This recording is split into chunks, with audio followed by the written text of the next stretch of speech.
at the new United Center in Chicago. A statue to Michael had been dedicated, and then the number 23 raised to the rafters, and that number 23 stays retired, at least for the time being, as you heard Ahmad say, that Michael will wear his number 45 today, his baseball uniform number for his return to the NBA. Will he start? Seems a foregone conclusion that he will, but that was the logical first question when Marv Albert sat down with Phil Jackson. Here it is. Yeah, I think we'll find some time for him. I hope we can play him 30 minutes, though, not get 40 minutes or something that's going to get wacky out there. With all that is swirling around, will the club be ready? I find it very difficult for some of these players to be able to go out on the floor and play with him. I don't know. You know, he's been at practice 3 times, maybe you can count 4, even though it's abbreviated practice. And at that level, some of them haven't even got an opportunity to be on the court or the same team with him. They've been on the court with him, against him, or whatever. So I'm going to find it difficult for everybody to play together. But I'll put him with, you know, Purdue, Pippen, and Armstrong, so he has kind of a familiar group to play with. What is your plan for Michael today in terms of minutes? Will you make the decision on lifting him? Will he tell you when he's tired? How will that work? Well, his first run's going to be important, and I'll probably start him and see how he runs the first 6 minutes or so till the timeout.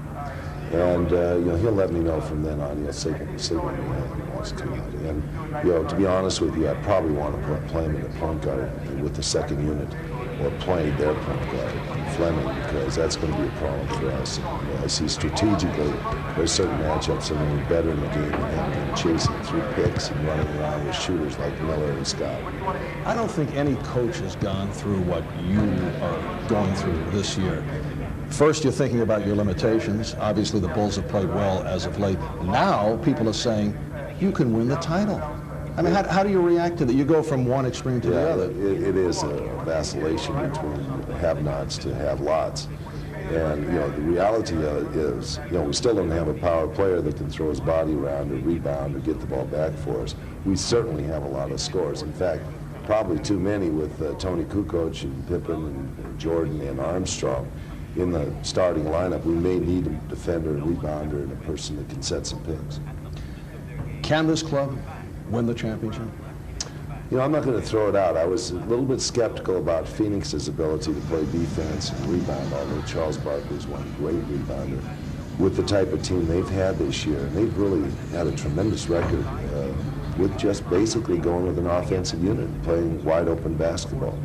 We may be able to do that. The East is probably more difficult to play that style of ball than the West, so but we do have around 20 games to adjust and to slide with this and see how it goes. Phil, what are your emotions regarding what is taking place today? Well, you know, I think that I won't know how my emotions are. I mean, they're pretty masked. I'm anxious about his arrival. I don't want to see him get hurt. I'd like him to succeed. We all would. I'm worried that the team is going to overplay it. They might just drop the ball in his lap and say, hey, show us what you've got, instead of keeping him in the flow of the game.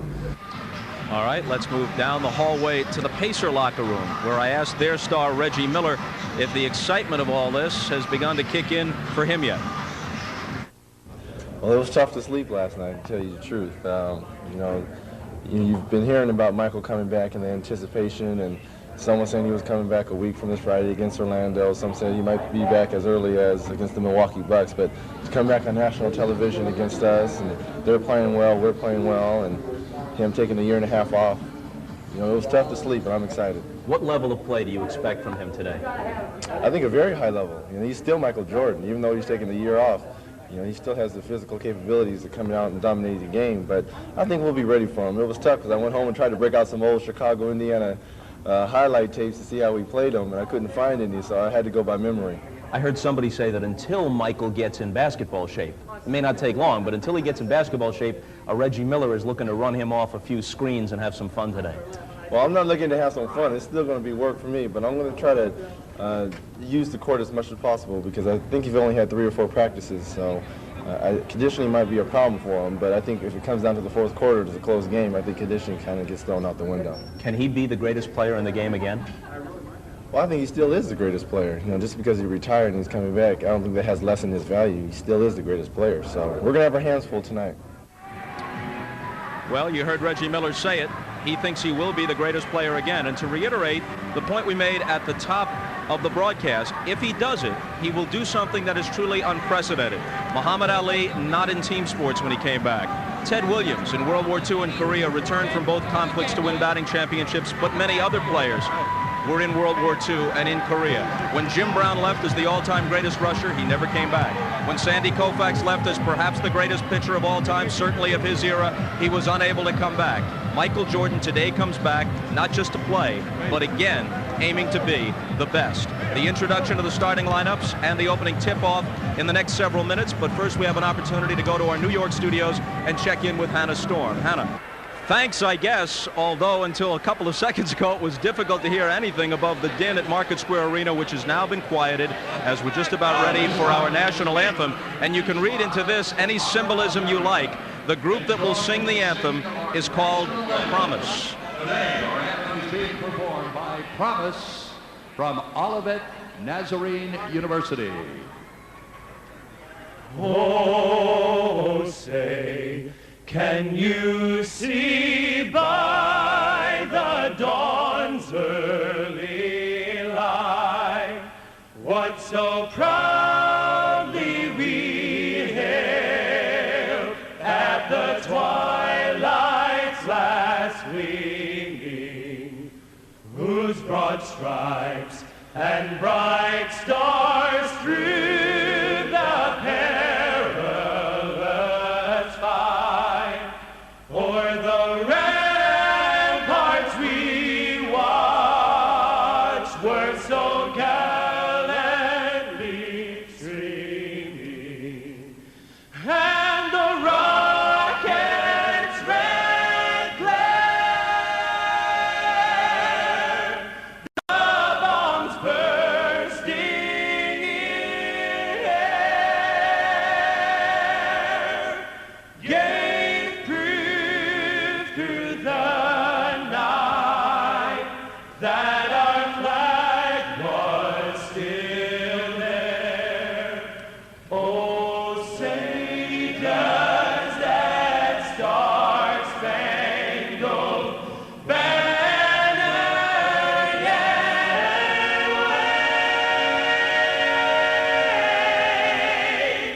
wave o'er the land of the free and the home of the brave.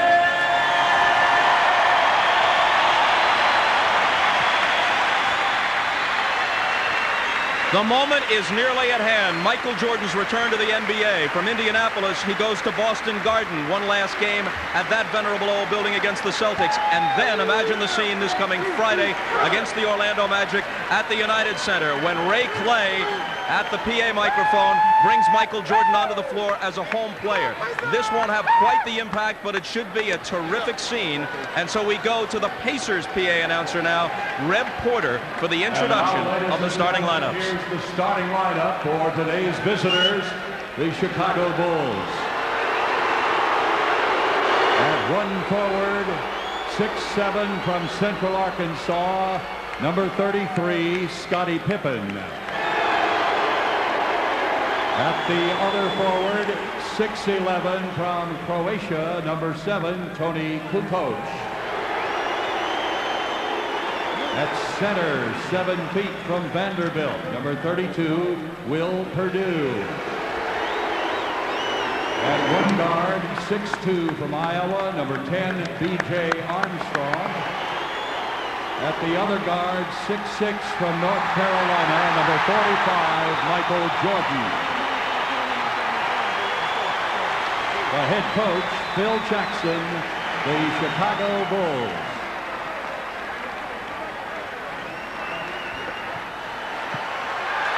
And now, Pacer people, let's get on your feet and make some noise. Everybody knows the loudest and proudest fans in the NBA are Indiana Pacer fans. Let's get ready!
comes forward, 6'11" from Clemson, number 32, Dale Davis. At the other forward, 6'10" from Alabama, number 9, Derek McKee. At center, 7'4" from Marist, number 45, Rik Smits. At one guard, 6'3" from St. John's, number 13, Mark Jackson. And at the other guard, 6'7" from UCLA, number 31, Reggie Miller. Your Pacer head coach, Larry Brown, your Indiana Pacers.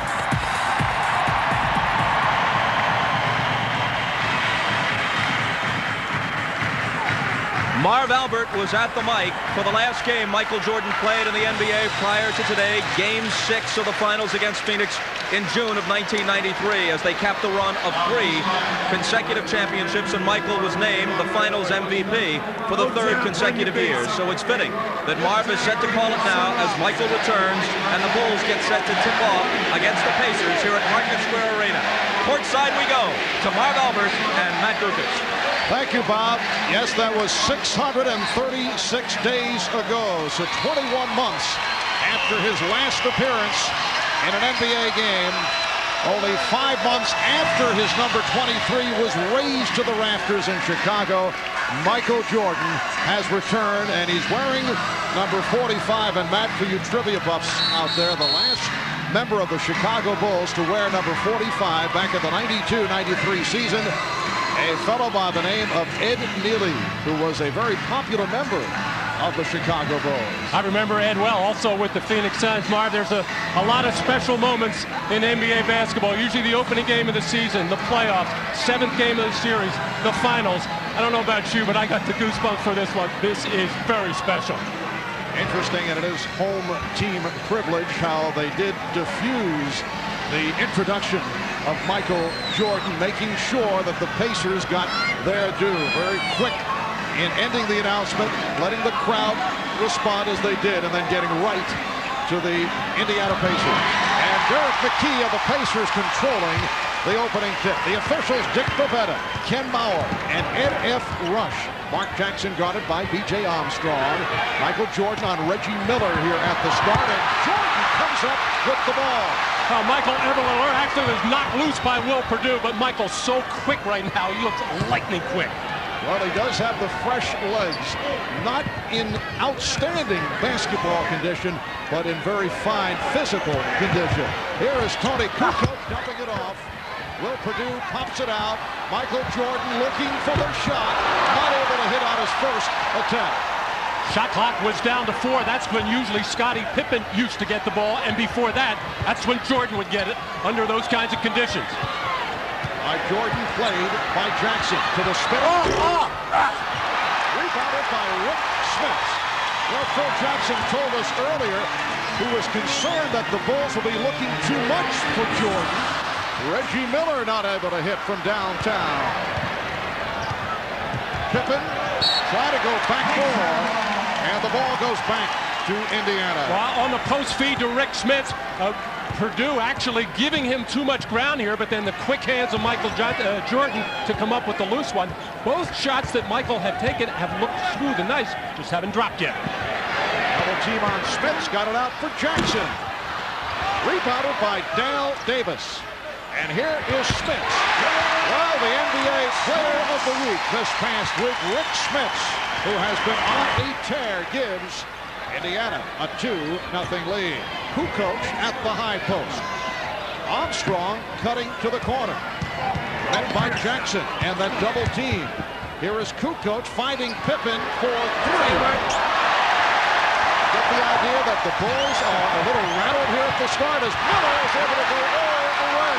Well, there's no question the Bulls are tight right now, despite the fact they're running the very familiar triangle offense. Michael has played with 4 of those players out on the floor, but nothing is very smooth like this second. Kukoc trying to get the step, rejected. Recovered by Kukoc and rebounded by Davis. 4-0 Pacers with 2.5 gone by. Smits could not handle the pass, and it will be Chicago ball. Well, Larry Brown wants his wing players, Derek McKee and this man, Reggie Miller, to get out as quickly as possible to take some pressure off that half-court offense. The Pacers are a good rebounding team. They must take advantage of it by getting their fast breaks. Well, the Bulls hold for their first 5. Reggie Miller guarding Michael Jordan. B.J. Armstrong. Shot clock at 5. Armstrong for Purdue. Make it 0 for 6 here at the start for Chicago. McKee saw the opening. Nice pass for Miller, and a foul is called. Reggie Miller will go to the line. Well, to compound the problem for the Bulls, who are running their offense somewhat patiently, you got to give some credit, a lot of credit to the Indiana defense by forcing a couple of tough shots and misses. But the Chicago Bulls transition defense very sluggish right now, and the Pacers are taking advantage of it. Indiana Pacers Friday night here at Market Square beat Orlando 107-97. They have won 2 straight over Milwaukee and Orlando. This following the successful West Coast swing. They won 5 of their last 6 overall. They've had big wins on that recent road trip at San Antonio and at Phoenix. While Chicago Friday night at home beat Milwaukee. Bulls coming back from a 15-point fourth-quarter deficit. For the Bulls, a rare fourth-quarter comeback. That has been their problem, in particular in the third quarter. Here's Pippen. Got the step. It will count, and the foul. Interesting that time, Marv. The Bulls came down and spread their offense even further out to try to stretch that defense to get some driving scenes. Here, the quick give and go from Purdue to Scottie Pippen got a favorable whistle there on the continuation as the Bulls have been dying to get on the board. Derek McKee was called on the foul, so Chicago with its first field goal. They missed their opening 6 shots. 6-2, Indiana. Third meeting of the season between these two clubs. They split the previous 2. Miller for 3. Reggie Miller. And that is career three-pointer number 999 for Reggie. 9-2, Indiana. Kukoc from deep. And back comes McKee.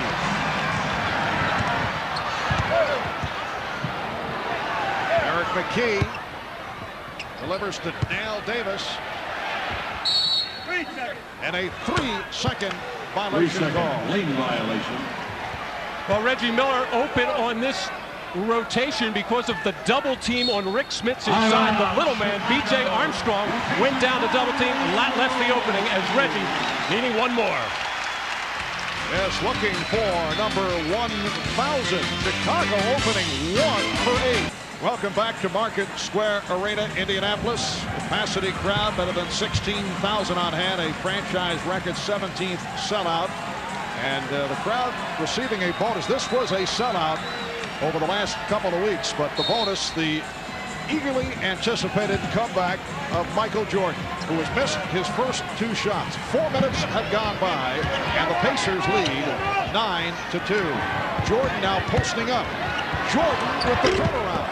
Making 0 for 3 for Michael. Getting good shots, but not able to hit. And the Bulls are 1 for their first 9. Mark Jackson setting it against B.J. Armstrong. Defensively, Jordan remaining on Miller. Purdue jumping out, but could not hold on. It will be Indiana ball with 6 on the shot clock. The Bulls coming out of the timeout and going to a post-up for Michael Jordan to see if they can't get him inside or get fouled. He's probably not going to get fouled on too many fadeaways. Michael, I have a feeling, is going to start taking the ball to the hoop. Beautiful setup from Jackson. Mark Jackson for Dale Davis, and the Pacers lead 11-2. Here is Pippen coming up short and hearing it. Well, Phil Jackson's biggest fear at the beginning of this ball game is that everybody would just be out of sync. There's just no way to recreate what Michael was able to do in 3.5 practices under game conditions. And Dick Pavetta with the indication that Kukoc had touched it out of bounds. This, of course, the first time that Tony Kukoc has been on the same floor with Michael Jordan in league competition. Shot clock at 8. Miller from way downtown. Davis gets inside. So Chicago continues to have difficulties off the board. Davis 5 rebounds, 2 block shots, along with 4 points, and it's a 13-2 Indiana lead. 6:35 remaining in this opening quarter. Jordan fires. Rebound Smits. So Michael has missed his first 4. And all of those shots are hitting the front rim, an indication that the legs are a little tired. Reggie Miller going around Michael Jordan, but coming up short on the reverse, and a foul is called on the Pacers. It's on Smits, and that is his first. And this is always a concern of Larry Brown with Rik Smits. He'll usually pick up a couple of ticky-tack ones early, similar to that or an illegal block. But it's nice to have Antonio Davis back and healthy and making major contributions.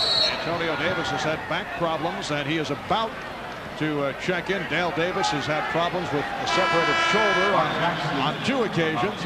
Fouls on Mark Jackson. This is Antonio Davis replacing Dale Davis. Antonio Davis's wife giving birth to boy and girl twins earlier this week. In fact, missed a game because of that. Here's Jordan, and he's rejected. Smits and Purdue will jump it up. Well, you could see that coming side out of bounds. This is the first time they've gone to a screen roll situation for Michael in the deep corner. Another opportunity for him to score, making a good hard move, but just out of sync and releasing the ball right now. And the other Bulls are not able to make up for it, as they seem to be rooting and pulling for Michael rather than just playing their game. Michael 0 for his first 5. Pippen off the hesitation dribble. Purdue. Kukoc. Shot clock at 6. Armstrong for 3. Yes. P.J. Armstrong knocks it down from downtown. Well, Michael was inside with Mark Jackson on him, posting up. The Bulls were unable to get it in. Michael wheeled on him to try to get offensive rebounding position and took Jackson to the floor. Jordan over looking for the steal on Smits, and knocked out of bounds by the Pacers. So the ball back to Chicago. Rik Smits making a move there as Michael ever alert to what the other team is trying to do. Smits did a very good job, however, of keeping Michael from stripping that ball. Indiana with a 13-5 lead.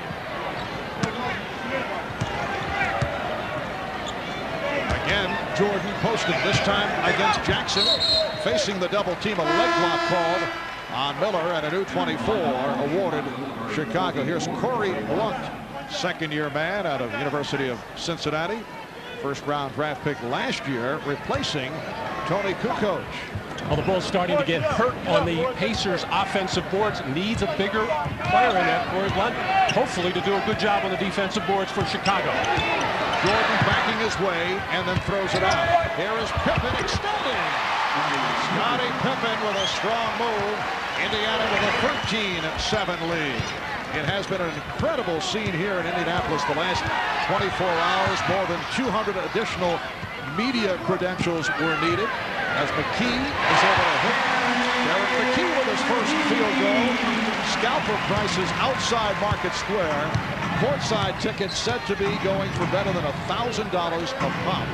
In the nosebleed section, we're told in the area of $400 to $500 per ticket. Corey Blunt, rebounded by Rik Smits. Jackson. McKee tried the reverse, kept alive by Miller, feeding Jackson. He changes his mind, and a beautiful look for Derek McKee. The again, Mark Jackson wide open. He has been playing so much better since the Davises have come back and made a big difference in the Pacer ball club. His game has picked up as well, especially in the assist to turnover area. Pippen. On the back tap taken by Purdue. Jordan gave up the shot to feed Scottie Pippen.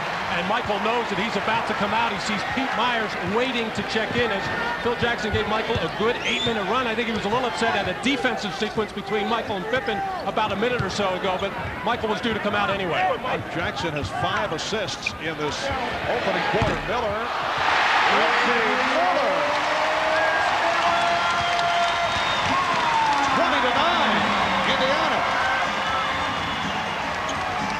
Yes, the question is certainly stamina for Michael Jordan. Jordan for Purdue, who is fouled. Double teamed by Jackson and Smits. Foul is called on Jackson. 2:59 remaining in this first quarter. We'll be right back.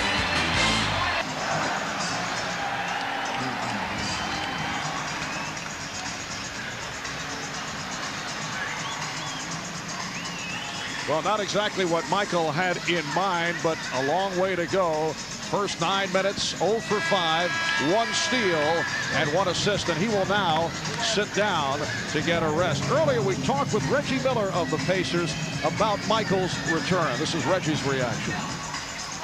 Even though he's been playing professional baseball for the last year, I think mentally he's still focused in on basketball and has been watching it closely. And he's been practicing with them for the last week and a half or so. So I think conditioning-wise, he might be a little bit tired early in the excitement and the drama and all that. But, you know, come third or fourth quarter, he'll be the same old Michael.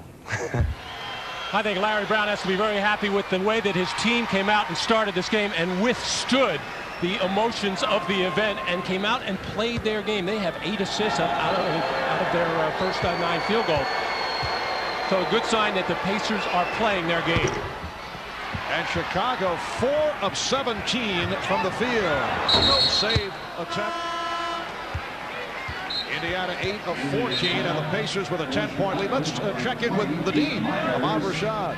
All right, Marv, those comments that Reggie Miller just made were right on. Michael had said before the game that he felt he was in shape, but the anxiety and the emotion of the game would probably play a toll on him. What he didn't want to do was to press his offense. He was hoping he could stay in the game, play defense very strong, and maybe pass the ball a little bit, and all the other things would come. He hoped to try to get it going as the game went on, not try to do it right off the bat. Marv?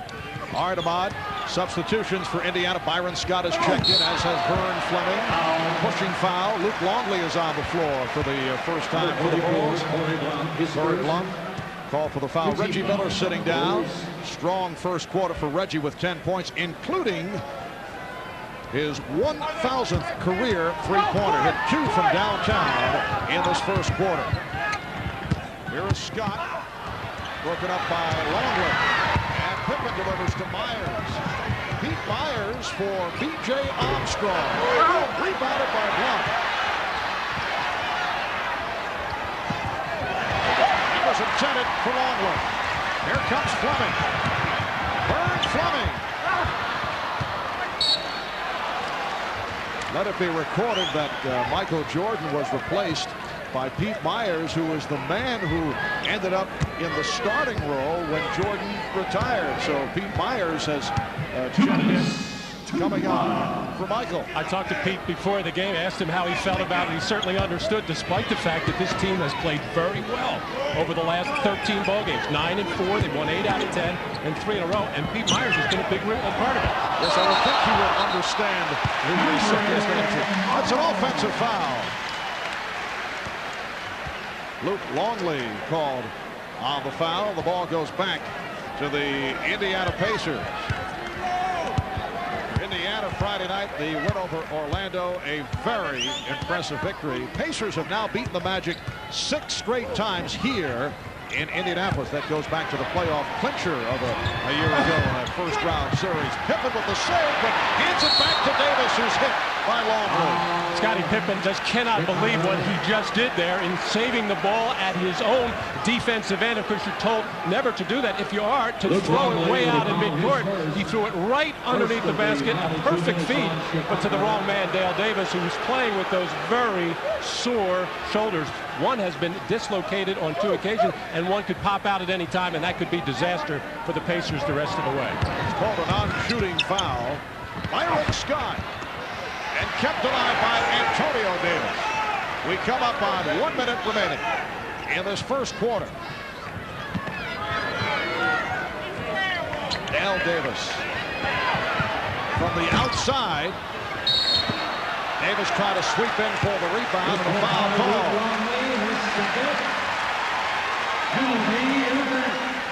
Foul on Longley. It puts the Bulls over the limit. And Dale Davis, only a 53% free throw shooter, will go to the line. And the look of concern on Phil Jackson's face right now, not happy at all with what his team is doing at the offensive end, and befuddled even more at the defensive end. Dale Davis, not normally looking for his offense, has tried a couple of post plays there. He took a very off-balance shot, but what he always seems to do is power his way to the offensive glass. The free throw shooting of Dale Davis among active players.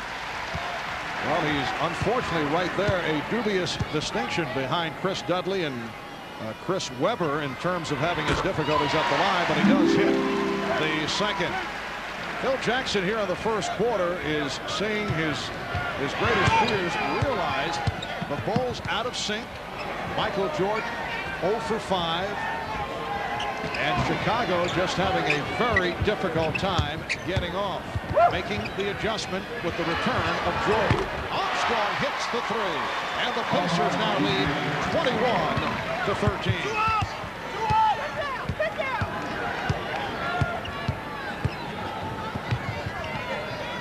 Interesting matchup now with B.J. Armstrong guarding the perimeter, Byron Scott, and Pete Myers guarding the ball handler and post player, post point guard, Hinburn Fleming.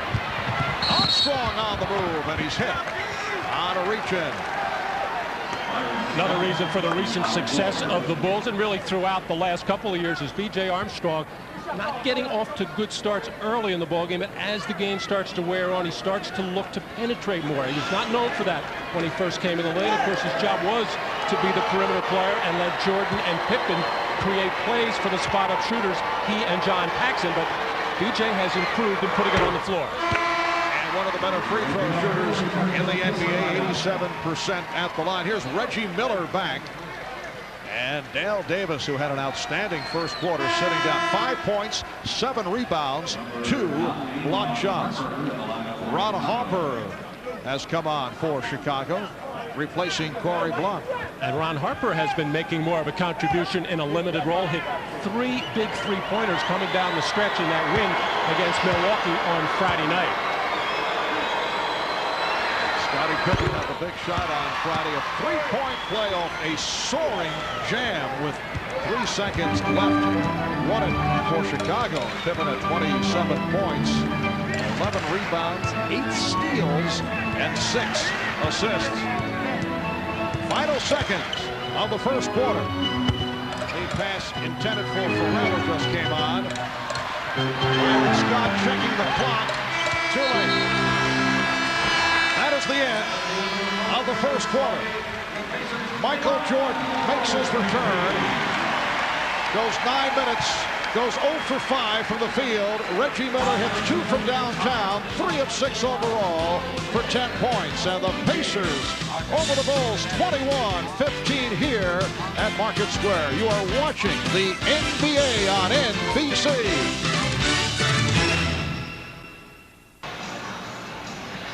Look at the Eastern Conference rundown. The Orlando Magic on top, although they have lost 3 in a row. Indiana leading in the Central Division. The Knicks are 5 behind Orlando in the Atlantic, and Charlotte a half game behind Indiana. But that home schedule for Indiana very promising. They began the season playing 21 of their first 33 on the road and did well, so they have a favorable remaining schedule. And favorable also because the Davises are back. Antonio Davis, who missed 38 games so far this year after the operation for a bulging disc, is back, and he is a key player. It's going to be key for any of the teams in both conferences to have that extra big man inside, and that's what Antonio Davis represents along with that man, Dale Davis. Indiana actually in the midst of a stretch with overall 15 of the last 21 here at home. It's a 21-15 Pacer lead. Chicago only 5 of 19 from the field in the first quarter. Indiana 8 for 20, and off the boards, the Pacers rocking the Bulls to the tune of a 16-6 advantage. And 7 points off those 16 rebounds. And I think Phil Jackson's going to start to think about it, and it might not be in a game or two, but changing the starting lineup, going back to maybe bringing Kukoc off the bench and get maybe a Corey Blunt, a bigger body in there to do some of the dirty work inside. Off the steal, Vern Fleming for Byron Scott. Antonio Davis, Wayne Farrell, and Rik Smits are up front. Indiana, a very deep ball club. They go basically with a 10-man rotation. Here's Fleming with the shot clock running down. Rebound Smits. The Pacers lead by 8. Myers trying to break, but Byron Scott able to get back. With this particular lineup on the floor for Chicago, not a lot of firepower, just BJ and Scottie Pippen. And Pippen drills it home. 23-17 Indiana. After the slow start by Chicago, they did finish with a 6-1 run at the end of the first quarter. And have to be excited and thrilled with only being 6 points down for as poorly as they played in that first quarter. Well, they started, Matt, 1 for 12 from the field. Scott, that's a three-pointer for the 33-year-old Byron Scott, who has been playing extremely well. Outside official Ken Bauer with the call. It's on the Pacers. It's on Farrell. And here's Steve Kerr checking in, as both clubs have done quite a bit of shuffling here in the first half. On the subject of Byron Scott, Larry Brown says he is the Pacers' best athlete. He's played so well both this season and last season. Last year the Pacers gave him a new 2-year contract. Longley, wild shot, rebounded by Blunt, and a loose ball foul call. Well, in that triangle offense, there are just so many jump shots that are taken, which affords a lot of offensive rebounding opportunities. And if you're alert, as Horace Grant was for so many years, you can pick off a lot. Corey Blunt is starting to get a better feel for this offense. Call for the foul again. Pippen will go to the line. Scottie Pippen actually had the ball knocked away, was trying to tap it to the hoop as he was hit by Antonio Davis. And now Scottie Pippen will shoot 2. Minute 45 gone by in the second quarter. Pacers with the 26-17 lead. Marv Albert with Matt Goufus, Bob Rashad. Bob Costas is with us. Michael Jordan is with us. Played the first 9 minutes, 8:59 of the first quarter to be precise, but missed his first 5 shot attempts. Sam Mitchell comes on for the first time. Sam Mitchell has been in and out of the starting lineup, what with the injuries suffered earlier by both Dale Davis and Antonio Davis. And now we see the Bulls extending their defense after the free throw situation, and I'm sure this is something they're going to go to more and more now that Michael Jordan is back. They'll be able to use Kukoc and Blunt, big people up on the ball, much as Horace Grant used to, and that used to create a lot of turnovers and easy hoops for the Bulls. Yes, that's a subject that we have touched on a number of occasions when we've seen Chicago play. As Pete Myers is able to hit the jump shot. The fact that the Bulls' trap so successful in recent years has not been an operation, but with Michael Jordan back, it's certainly a different picture when it comes to the defensive end for Chicago.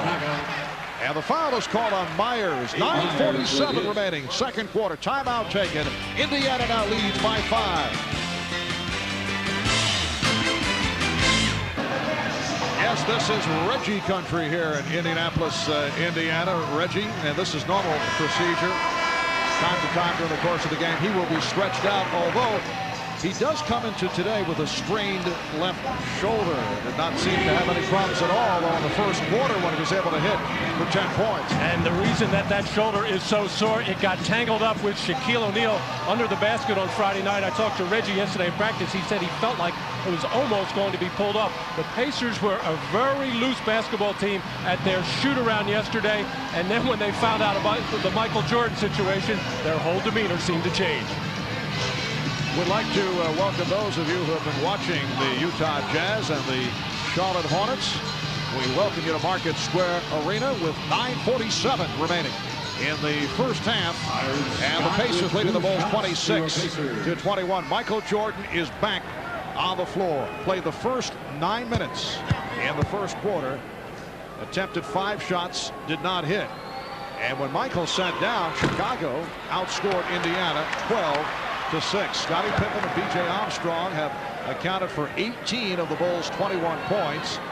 Will Perdue with 1 point, so 3 former teammates of Michael prior to the return, scoring 19 of the 21. But Chicago, after a slow start, has been able to turn it around. It's now a 6-point Indiana lead.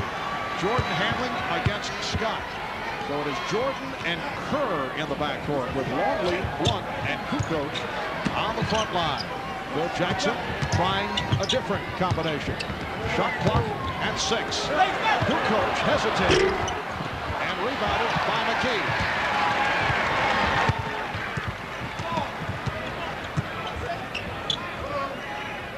Sam Mitchell. He was looking down low for Rik Smits, who was well covered. Now McKee went to the turnaround. McKee. Larry Brown was telling us, would love to see Derek more aggressive offensively. Very solid ball player, does a lot of the little stuff. Timeout is taken by Kerr, who was in trouble with Vern Fleming all over him. It's a 20-second timeout. Phil Jackson is very upset right now with the way that this team is executing. But keep in mind, right now, Michael Jordan is out on the floor with 4 players that he has never played with before, other than a number of minutes at practice. And Phil Jackson also told us before the game that some of the fellas never even got a chance to play with Michael. So there's going to be timing problems. Right now, in effect, Michael is the point guard. He's going to handle the ball the most. Tony Kukoc will get to handle it. Steve Kerr will fade to the corner, fade to open spot for jump shots. But that was just a simple little entry play to get into their triangle offense, and handled very poorly by Blunt. And Phil Jackson wants to get things straightened out. Wait a second. Is it possible, does Michael have the pants on backwards, the logo in the back? Let's see. Normally it's in the front. Here is Jordan getting the step. And Smits with the rebound. Jordan breaks up the outlet. And that's the old Michael Jordan there, coming out of the backcourt after the other team gets a defensive rebound. That's when Michael becomes extremely dangerous. He has a feel for where that next pass is going, and he'll pick plenty of those off the rest of the way. Outside of Pippen and Armstrong, the rest of the Bulls shooting a combined 1 for 14. Shot clock at 5. Good fake by Smits. And he's fouled. Rik Smits throwing the fake at Luke Longley, and then Jordan came over to help out, and he picks up his first foul. Well, Rik Smits is just such a confident offensive player this year, as it's been developing over the last couple there. Just a little pump fake to get Luke Longley on a very poor defensive play, but then Smits doing the wise thing, taking it hard to the hole, knowing that somebody was going to bop him. It was Jordan coming down to help out and force Smits to the line. Rik Smits averaging 17.5 per game. He's a 74% free throw shooter. Comes off a good one, 8 for 16, 21 points against Orlando on Friday night. 10-point lead for the Pacers.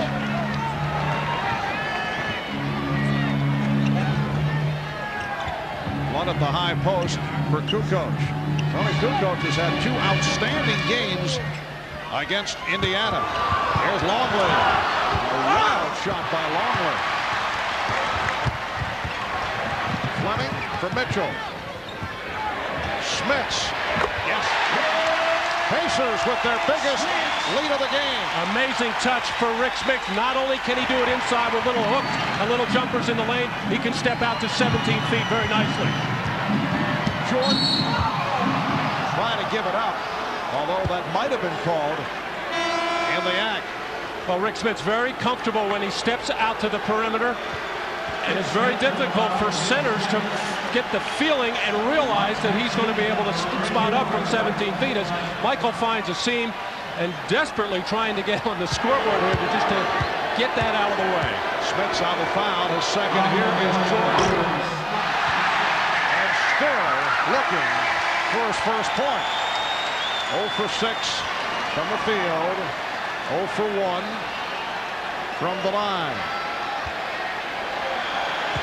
And now hearing it from the crowd. Well, this might not be the way Michael Jordan envisioned putting up his first point, but he will take it. And the Pacers now lead 33-22.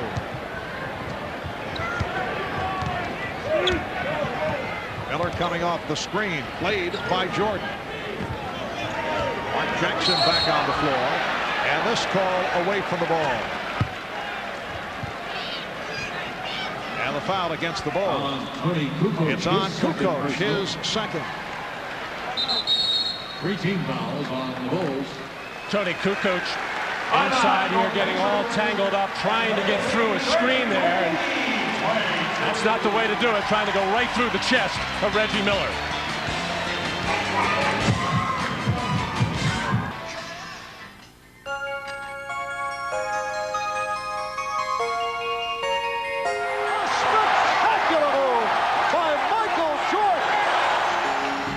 Memory lane, one of the great moments in the career of Michael Jordan. Back to game 2 in '91, the final series between the Los Angeles Lakers and the Chicago Bulls. Michael Jordan going on to win his first of 3 championships, doing it against Magic Johnson and the Lakers. And that man, Byron Scott, remembered that move very well, a member of that Laker ball club.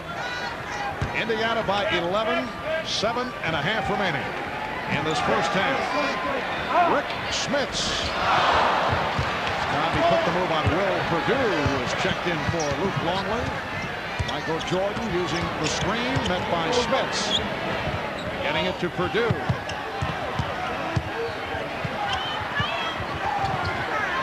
Perdue's pass broken up by Mitchell with 8 on the shot clock. Michael realizing himself that he's pounding the ball a little bit too much right now, looking very hard to create some things and probably thinking too much out there right now. He's going to have a couple of things happen where he can just relax and play. And Pippen has it knocked away. Good hands by McKee. 6 remaining on the 24. Crowd wanted the call against Chicago.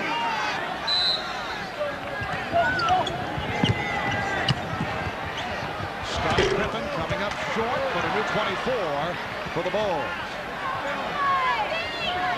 Kerr and Jordan now in the backcourt with Perdue, Pippen, and Kukoc. Backdoor flip to Pippen. Rejected, but Dick Pavetta with the call against the Pacers. Nice job, excuse me, Mark. Nice job of Steve Kerr patiently waiting for the offense to develop with a little flash up by Will Perdue and a nice cut by Scottie Pippen. Here Pippen coming off, who has been aggressive, taking the ball to the basket. And this is how the Bulls will start to get more free throws. They are one of the teams in the league shoots very few free throws, only 25 a game, making 18, which is really hard for their team right now to score, because that's that hidden way to score points and another way to enable them to get up and pressure defensively. The foul on Smits, his second, and the Pacers now lead 33-24. Mark Jackson calling out the play. Miller off the screen, met by Jordan. Michael getting more aggressive defensively. Open shot for Mitchell. Indiana leads by 11.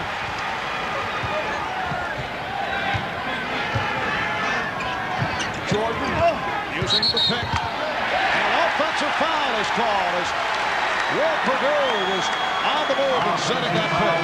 Scottie Pippen took that ball hard to the basket, got banged by a couple of Pacers and hurt his wrist on the play. Was shaking it for a while there as he's communicating with Tony Kukoc, as Scottie holding on to that wrist as he banged it hard on that left-hand layup attempt.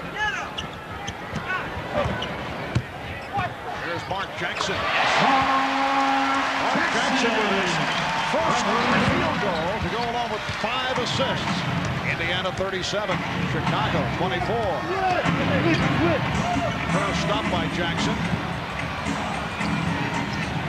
And Jordan resets. Now picked up on a switch by McKee. Kerr for 3. And a loose ball foul. It's on the Pacers. It's on Mitchell. Indiana is over the limit. Now Bill Weddington and B.J. Armstrong checking in for Chicago. Steve Kerr sitting down. That was not the kind of shot that the Bulls wanted there. However, Steve felt the shot clock was winding down, launched the quick 3 with a hand in his face. But this man, Will Perdue, one of the best rebounders in the league per minute played. You see there, 7 rebounds in 21 minutes. 1 in 3 is outstanding. There you see those numbers. Last year, Will, a forgotten man, not even on the playoff roster, took that very hard, but to his credit, battled back hard in the summer to work his way and took advantage of the departure of Bill Cartwright to become the starter here in Chicago. Indiana by 13. And once again, with Michael Jordan on the floor, the Bulls have fallen back. A 10-3 run by the Pacers since Michael made his return. Here's Miller. And rebounded by Dale Davis. Miller again. Rebounded by Dale Davis. Jackson passing on the 3. Dale Davis has 10 rebounds. Just under 5 minutes remaining first half. Antonio Davis rejected by Will Perdue. Kept alive. McKee off the boards and hit. Oh, you know, that's driving the Chicago coaching staff crazy. You cannot get that many opportunities. The Bulls' rebounding problems continue. Perdue and rebounded by, yes, Dale Davis. And they are absolutely and thoroughly dominating both backboards. Jordan got picked off. Miller fires. Yes.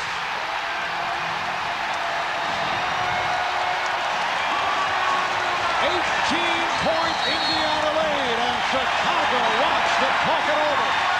Well, long jump shots mean long rebounds, and both Michael Jordan and Scottie Pippen have been flying at people, but that leaves openings in the seams to pick off those long rebounds.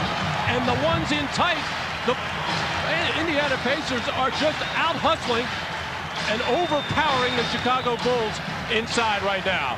As Reggie Miller now coming off that screen, clearing himself from the pick, squaring up, eyeing the hoop, and draining one more three-point shot.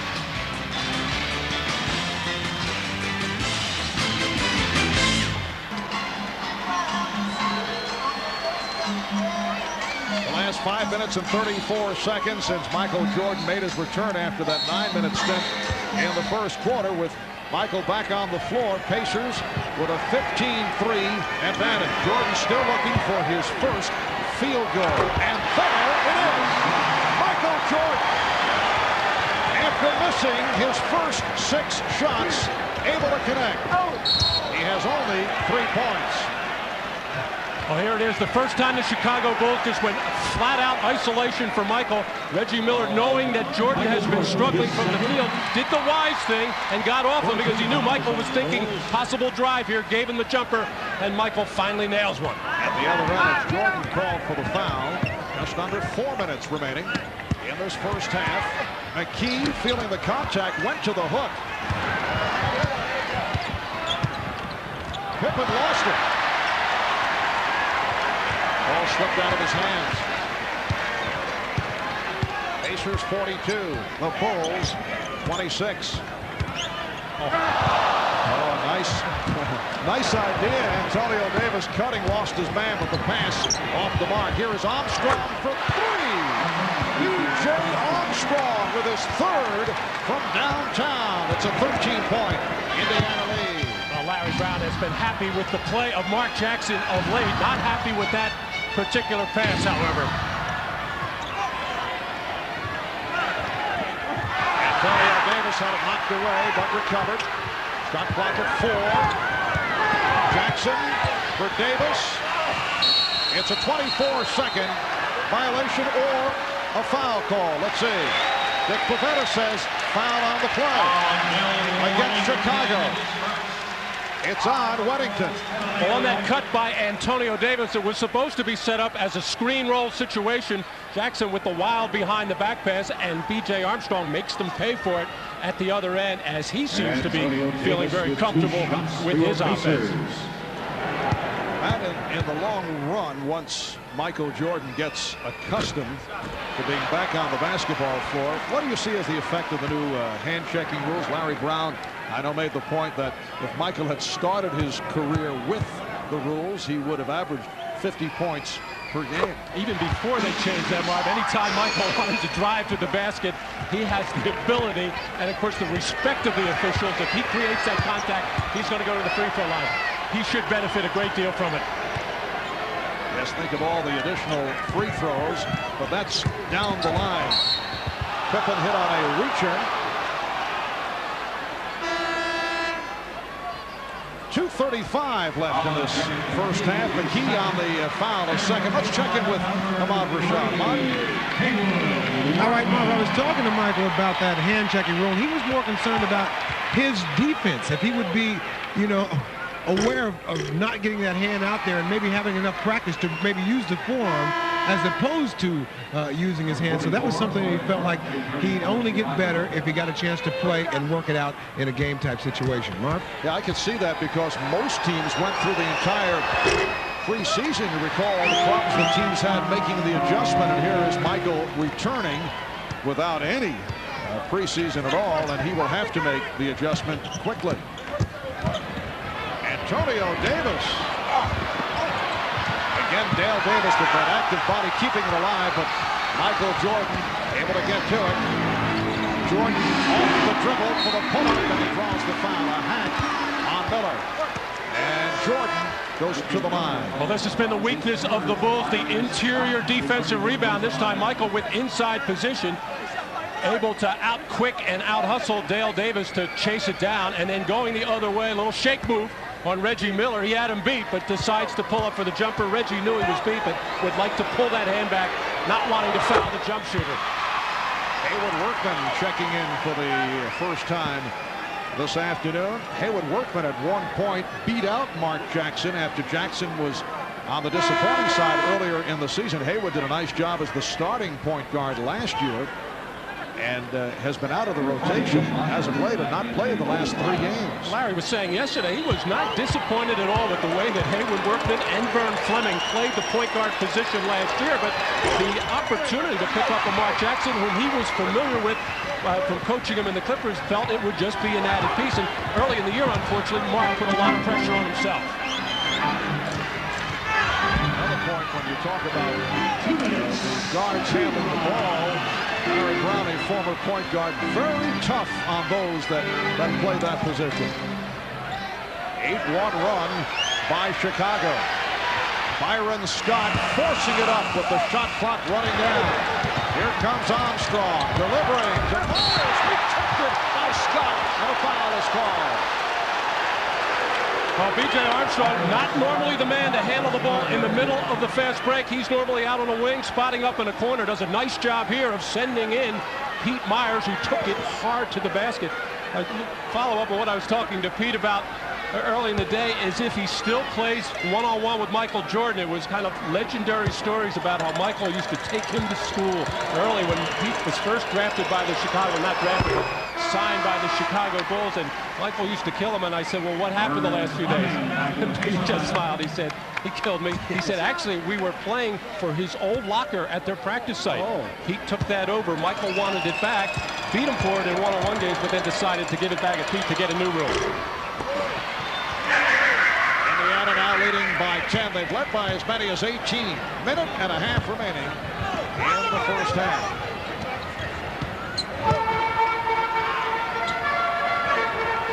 Workman made by Armstrong. Workman with the step. Rebound, Dale Davis.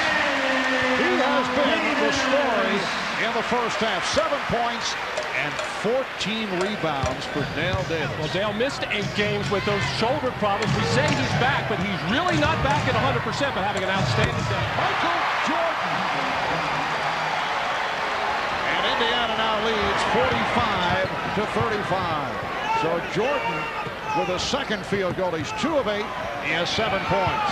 50 seconds left in the half. Foul is called on Myers. Michael's starting to warm up right now, feeling a little bit better that he's knocked a couple of shots down and a couple of free throws, taking it hard to his left and getting in the air quickly over Reggie Miller. Not that Reggie could do that much about it, but Reggie finds himself back at the free throw line. One of the more frequent visitors for a guard. Shoots about between 6 and 7 a game. Reggie now 3 of 3 in the first half. From the foul line, he has 14 points in all. Tony Kukoc is back, replacing Corey Blunt. Tony Kukoc not able to get off. He's had 2 excellent shooting games against the Pacers. Tony Kukoc with an 11 for 15 and an 11 for 19 in the 2 previous games. 45 seconds to go in the half, and it's Indiana by 12. Kukoc from Pippen, and for Tony, that is his first field goal. Indiana by 10. Here's some pressure being shown by Chicago.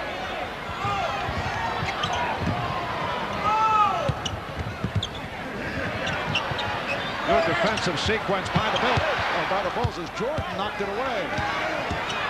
Running on a crossover. And it will be Chicago ball. Well, Johnny Bach not getting a chance to watch this today as he's coaching the Charlotte Hornets, but that's what he used to call unleashing the Dobermans. When Pip and Jordan, guys like Armstrong, get out there and get very frisky and active, they can cause you a lot of problems. Final seconds, first half. Jordan with the jumper. The tip missed. And that will do it. Dale Davis with his 15th rebound. Michael Jordan missed his first 6 shots. He finishes the first half 2 for 9 from the field. And 3 out of 4 from the line. 7 points in a first half that saw Michael trying to find his way. The Bulls trying to adjust. The end result, the Pacers by 10. We'll be back in a moment. All right, Hannah, thanks very much. Seated with me is John Paxson, the former Bulls sharpshooter who, in fact, hit the three-pointer that won the 3rd of the 3 consecutive Bulls championships in June of '93, the last NBA game Michael played prior to today. Very simply, how does he look to you? I think he looks great, to be honest with you. You expect the fact that his legs are going to be a little fatigued, and he's going to be short or off on his jump shot a little bit, but what I recognized was his jump shot was right on target. I compare this a little bit back to when Michael came off a broken foot in '85-'86, and he came back for the last few games. His timing was off, and that's what I see out there in the first half. What are the telltale signs that fans should look for? Either that he's fatigued or that he's beginning to round into condition? The only thing I've looked for this half is if he can get his shot when he wants to, and that's what I've seen. Although the shot's been off, he's able to get to anywhere he wants on the floor. That's a perfect example right there where he gets a shot against Reggie Miller, raises up. I think he looks fine, just a little fatigued. The new rules in the NBA figure to help. Limits on hand checking, closer three-point line, a wider court, which has always played to the Bulls style anyway. Well, who, before Michael retired, was able to guard him in the first place? I think now the fact that if you touch him, put your hand on him, he's going to find himself at the free throw line an awful lot. When I say a wider court, they haven't actually widened it geographically, but the style of play with the new rules tends to create more spacing. Yeah, and the game has become matchups and isolation, and what better player to isolate with than Michael Jordan? I think now the Bulls have 3 guys you can really go to. Tony Tony Kukoc, Scottie Pippen, and Michael Jordan. You know, you can wonder whether he'll be rusty. You could look at it the other way, though. Maybe he's fresher than everybody else after a grueling regular season going into the playoffs, and there really are no great teams left. The depth that you used to see from the great Laker and Celtic and Piston teams isn't there in the league anymore. I think the Bulls may be one of the deepest teams in the league, and you throw Michael into this mix, he's got a month to fine-tune his game, to get his game in shape, to get that jump shot down, and come playoff time, where a lot of times he's struggled just because he's been beaten up all season long, I think he's going to be fine come May and June. Two things real quick. What does it mean to the guy who in effect stands in your place, a B.J. Armstrong or a Steve Kerr, to be able to be on the receiving end of those catch and shoots? I wish I was there. Can he be the best player in the league again? I wouldn't put anything past Michael. I have tremendous confidence in him, and this is another challenge he's accepted, and I expect great things from Michael. John, thanks very much. Thanks, Always Bob. good to see you. Let's go back to New York and rejoin Hannah Storm. Welcome back to Indianapolis. Michael Jordan making his way back out of the court for the second half. Indiana with the 10-point lead on Chicago. Marv Albert along with Matt Guokas. Jordan in the first half, 19 minutes, 2 of 9 from the field, and the Bulls looking very tentative in that first half. I've been watching him a little bit, but the toughest part for Michael over the next 4 or 5 games will be trying to establish his own game and blending in with his teammates who have been battling together for 6 months. It's going to be a tough task. He's the man that can do it, though. Let's take a look at the Miller Lite halftime statistics. Overall, the Bulls only 11 for 33. 33% shooting. The Pacers 17 of 39 from the field. There you see the stat line on Jordan. 2 of 9 from the floor, 3 of 4 from the foul line. And this the big number. Pacers out rebounding the Bulls 30 to 13. Dale Davis with 15 rebounds in the first half. His career high accomplished on 2 occasions, 22-15 in the first half. We'll be back with the second half from Market Square right after this.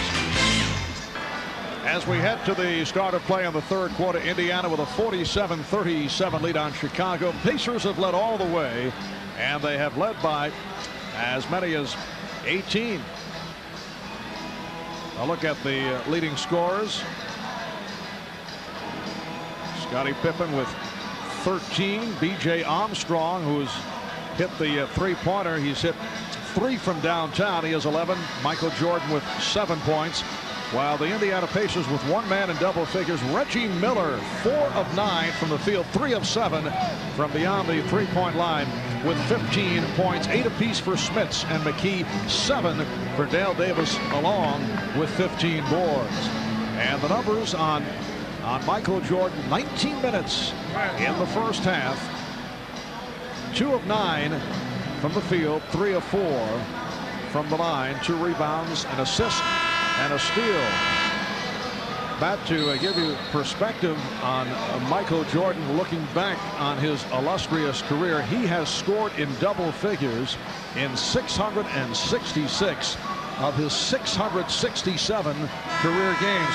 His lowest point total ever, March the 22nd, 1986, when he scored only 8 points in a game against the Cavaliers in Cleveland. With his team struggling right now, Michael realizes more than anybody the importance of defense and how it will win you games. Wouldn't be surprised to see the Bulls come out, extend the defense, put a lot of pressure, and create some easy baskets from that defense. And Phil Jackson has B.J. Armstrong with Michael Jordan, Scottie Pippen, Corey Blunt, and Will Perdue. Jordan trying to get it to Perdue, who lost it. And Miller gets hit in the head. A little comical sequence at both ends. And Michael having a little word with Will Perdue on that penetration to say, spread out. Give me that opportunity to draw your defender, and I'll drop the bounce pass to you. Here, the pass being made before eye contact is made. And now turnover and another turnover. And the Bulls give it right back. Pass from Pippen going astray. Opening minute, third quarter. Indiana back to the offense. McKee in a battle with Pippen. And Pippen knocks it aside. Well, before the Bulls have won 8 out of their last 10, a big problem for them was coming out in third quarters and getting bothered by pressure already. They've turned the ball over twice. That doesn't figure to happen when you have Michael Jordan on the court. Smits. Rik Smits doing it from the outside. He has 10 points along with 6 rebounds, and Indiana leads by 12. Armstrong now played tightly by Jackson, not allowing the three-point shot. And the Bulls deciding to open up the second half with Tony Kukoc on the bench. A very shaky first half by Kukoc. Jordan firing it up with the shot clock running down. Blunt's pass picked off. Miller for McKee. Couldn't get the shot off. Hey, get out, get out.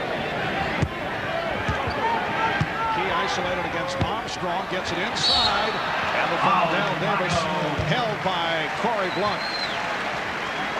Scottie Pippen trying to make things happen to see if he can't get Michael Jordan going here with a little high screen, and just again the unfamiliarity, even though these two have communicated on a lot of good basketball plays over the years, just not in sync today.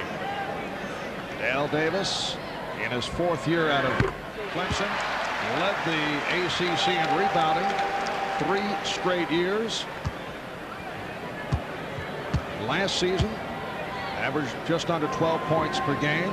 Did that with limited range, but he is on the floor to get the ball, to do it off the boards, and that has certainly been the case here this afternoon. 13-point lead for Indiana. Reggie Miller doing a good job in fronting Michael Jordan. Scottie Pippen hits the three. Scottie Pippen. That's his first from downtown. 16 for Pippen, and the Pacers lead by 10. Chicago Bulls come in with a record of 34 and 31. They've won 3 in a row, 8 of the last 10. Blunt on the rebound. Pippen for Armstrong. B.J. Armstrong, and it's down to an 8-point Indiana lead. The Pacers at 39-24, on top of the Central by a half game over Charlotte. They've won their last 2, and they have won 5 of the last 6. Here's the double on Smits. Jackson gets it to Dale Davis, facing a double team. Armstrong with the steal. Wanted a foul. Pippen for 3. And it will be. Let's see, apparently a loose ball foul called. At first, the outside official indicating knocked out of bounds, but Purdue is called for the personal, his second. Well, B.J. Armstrong digging inside to knock this ball loose. Also looked like he got a part of the arm of Dale Davis, as he would not have mind putting him on the line, but starting the fast break, he got that ball back to score his 13th point. Jackson met by the double team as Jordan comes over to help. Oh, Jordan swiped it from Smits. Michael Jordan with the steal. Jordan all the way. Walking back. Michael Jordan. McKee gets it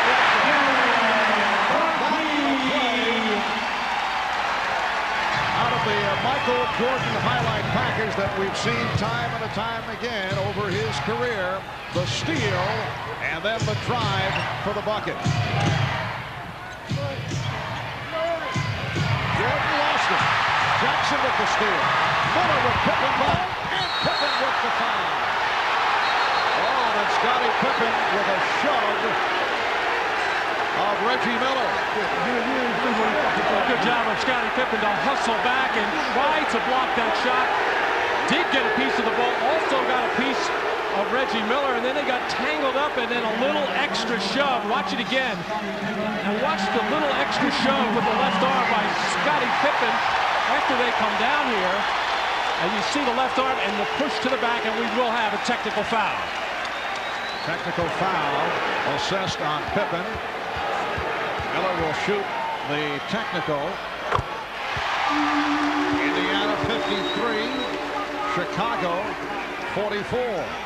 8:24 remaining in this third quarter. Once again, we'd like to welcome those who've been watching Utah and Charlotte. Marv Albert with Matt Dukas and Bob Rashad from Market Square Arena.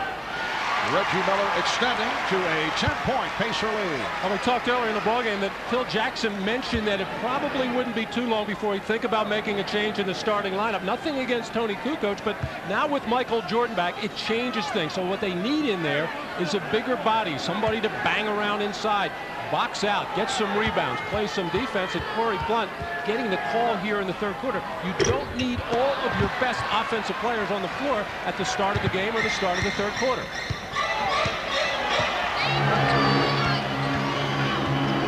Scottie Pippen setting it up. He has Michael Jordan down low. Miller got a piece of it. Recovered by Purdue. Jackson leads a 3-on-1. Here's Jackson.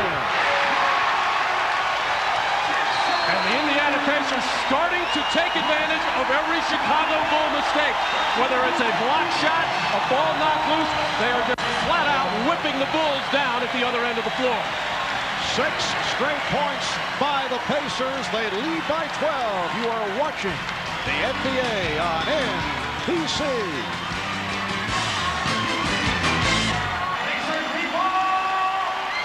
Well, Rik Smits at 7'4", when he puts the ball over his head, he doesn't expect anybody to steal, but it's a fundamental error by Smits as he put it behind his head. The lightning quick hands of Michael Jordan to strip it and finish the play off at the other end. Reggie Miller thought about stepping up and trying to take the charge. It looked like Michael was ready to jump over him if he had it. As we said starting this third quarter, Marv, that Michael realizes things are just not very smooth at the offensive end in their half-court sets, so they got to make it happen at the defensive end. 12-point Indiana lead. Let's go over to Ahmad Rashad. All right, Marv, thanks. I talked to Michael at halftime, and he was telling me that he indeed had butterflies when the game started, but he was trying to adjust himself to the pace of the game. That's pretty much took him out of it physically. He also said the offense was out of sync because you have to realize he hadn't played with these players quite in a long time. He was trying to familiarize himself with the players on the floor. Marv? All right, Ahmad, and that is a goaltending call, so Jordan gets credit, and he has hit double figures. 11 points for Michael. He is now 4 for 13 from the field. Pacers 56 and the Bulls 46. Jackson and Miller in the backcourt. McKee, Smits, and Dale Davis up front. Shot clock is down to 6. Jackson gets it inside to McKee and a foul call. Well, Mark Jackson realized how lucky he was to get that pass through there.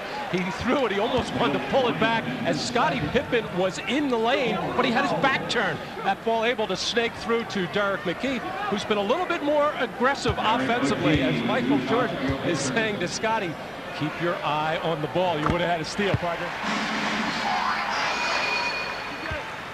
Foul was called on Wennington. The Bulls, to this point, getting very little out of the center position. Purdue is 0 for 3.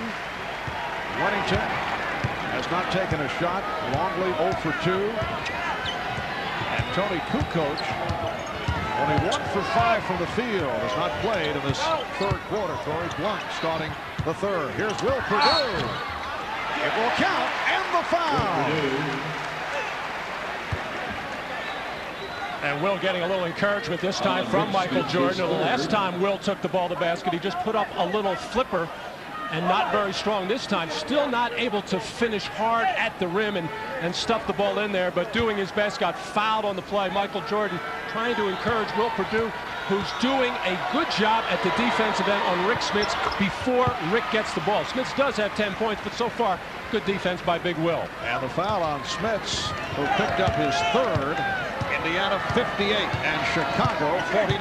5 minutes in, third quarter. Quick release by Reggie Miller. 19 for Reggie. Pacers 60 and the Bulls 49. Wennington setting the pick. Jordan sweeping by but went off the back rim. Recovered by Dale Davis as Rik Smits hit the deck.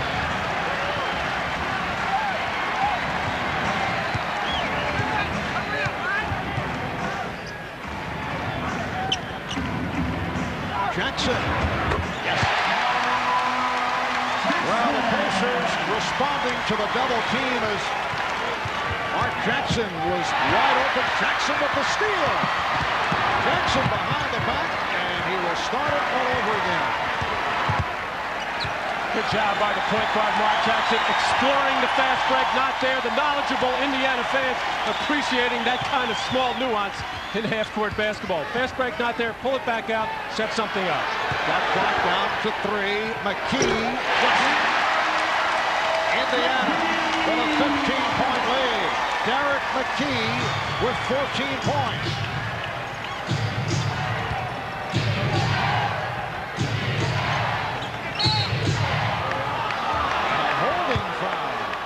Smits. With his fourth and that is number 4 on Rik Smits, who is foul prone. He will sit down. Antonio Davis will come on. Smits departing with 10 points and 7 rebounds.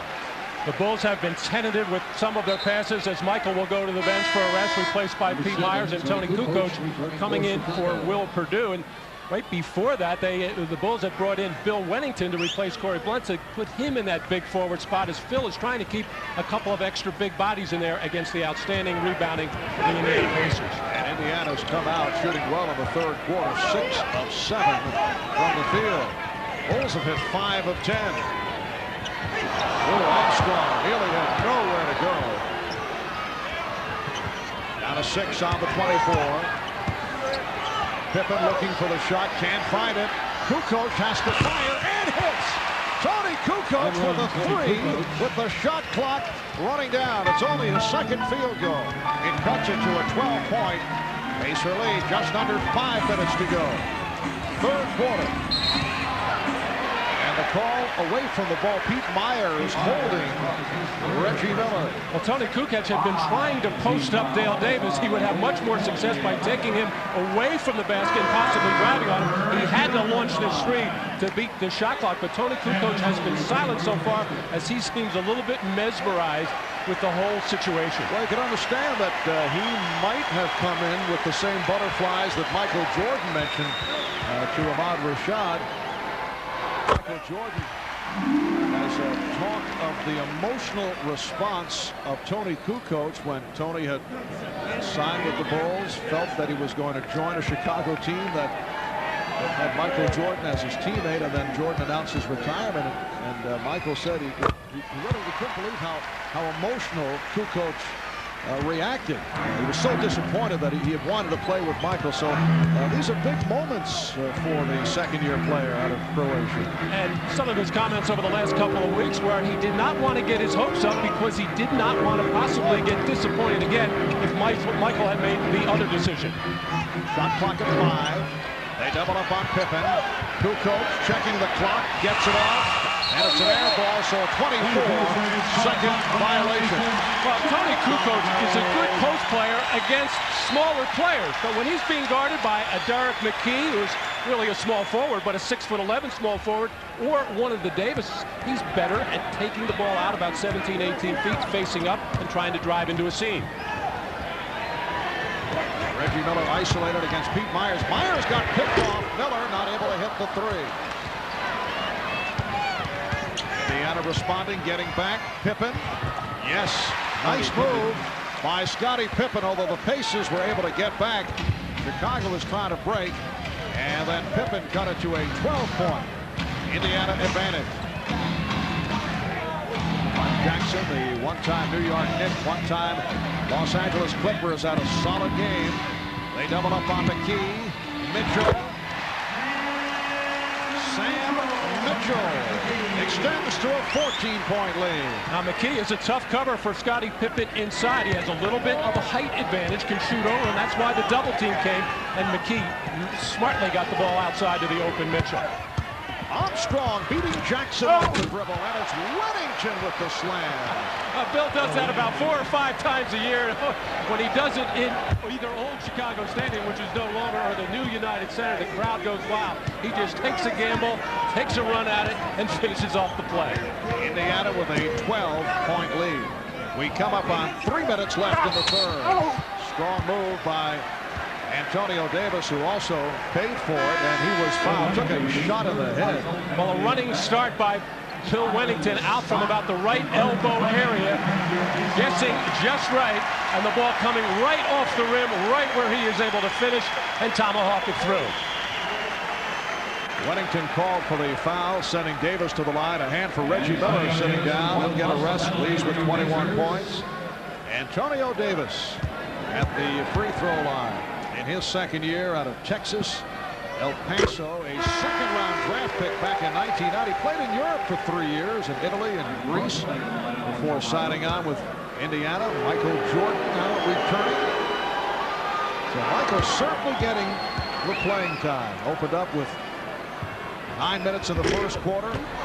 Saw considerable action in the second. 19 minutes in all for the half. 28 minutes thus far for Jordan. He's beginning to show some signs. Doing it off the dribble here against Byron Scott. Faced the double team. Got it out to Myers. Myers. Pacers 69. The Bulls 58. It actually turned into a little bit of a triple team, which really opened up the lane for Myers, who made a nice move going to his left. Now Jordan defensively facing Fleming. Fleming and Scott now in the backcourt. Last touch by Pippen with 11 on the 24. And a timeout being called by Larry Brown. 2:35 remaining in the third. You're watching the NBA on NBC. As we observe the return of Michael Jordan, another look back at the Jordan years, that emotional first championship in 91, 1992, the Bulls knocking off Portland in Chicago for a second title, and then a third straight, defeating Charles Barkley and the Phoenix Suns in 6 games. That 1993 NBA championship squad. A host of familiar names and a host of changes have been made. As you can see, that group no longer with the Bulls. Only Armstrong, Pippen, and Perdue remain, along with Michael Jordan. Revamped franchise. When you look back at last year, it was truly amazing the job that Phil Jackson and the Bulls did. That's a 24-second violation. Chicago finishing a surprising 55-27, second in the Central. Only 2 games back in that first season without Michael Jordan. They were 3rd overall in the East, and then in the playoffs they swept Cleveland. And the Eastern Conference semifinals, lost in a grueling series to the Knicks in 7 games. Kukoc trying to shake off Mitchell. Draws the foul. Sam Mitchell picking up his second personal. And Indiana last year with a 47-35 record. A strong finish, and they did the job in the playoffs. They swept Orlando in the first round, beat Atlanta in 6, and they went to 7 against the Knicks. Jordan firing the 3. And a loose ball foul is called again against Mitchell. Well, once Michael gets familiar with the new three-point line, I'm sure he's going to be a much better three-point shooter.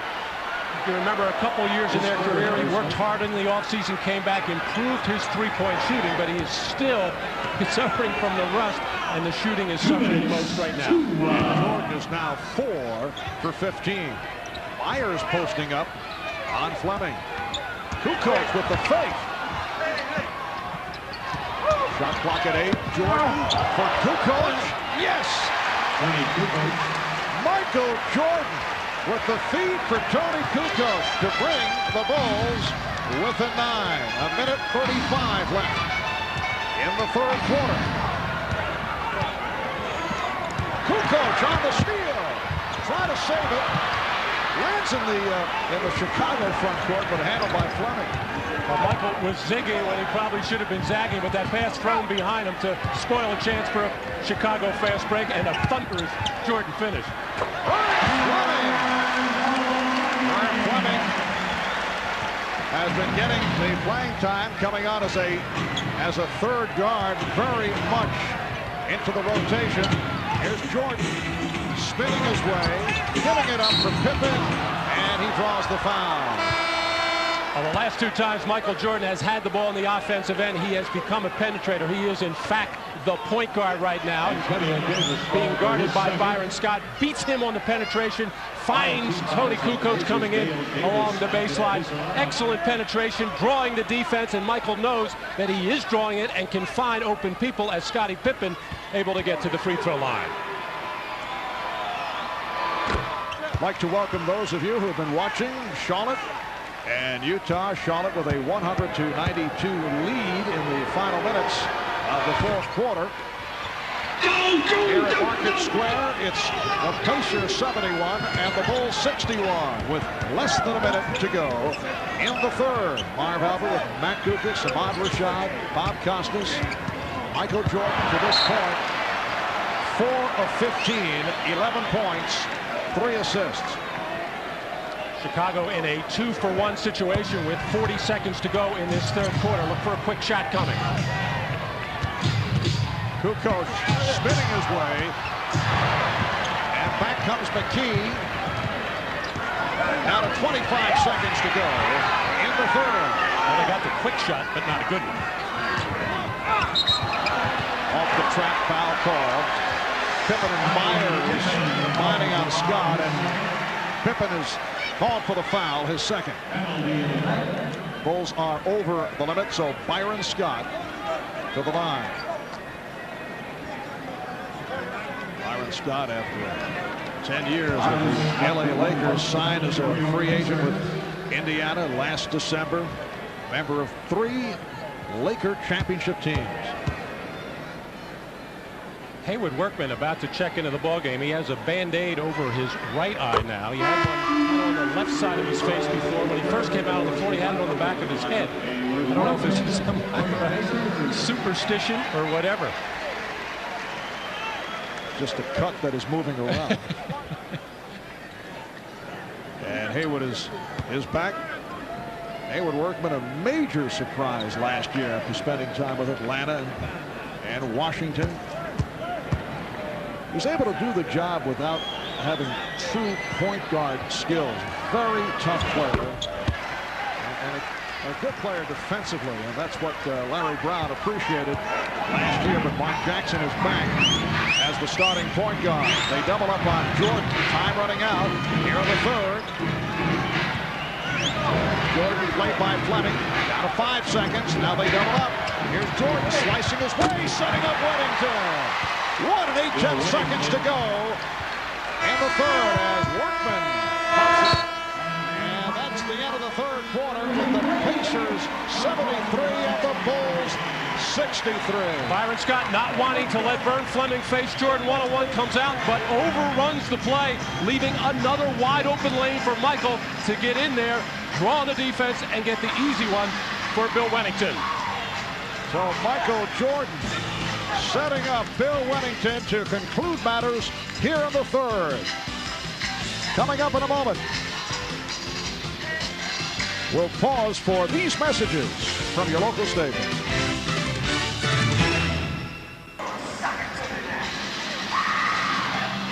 Well, our staff here at NBC Sports, Matt, just getting younger and younger. It's our youth movement. How about number 23? That's out of date these days. Michael opting to wear his baseball uniform number 45. Certainly thinking of marketing possibilities down the road. Michael in action with number 45 and making the transition back to the basketball court. Fourth quarter underway. Pacers 73 and the Bulls 63. It's some 21 months after Michael Jordan's last appearance in an NBA game. And Michael opening up this fourth quarter, guarding Vern Fleming. Antonio Davis.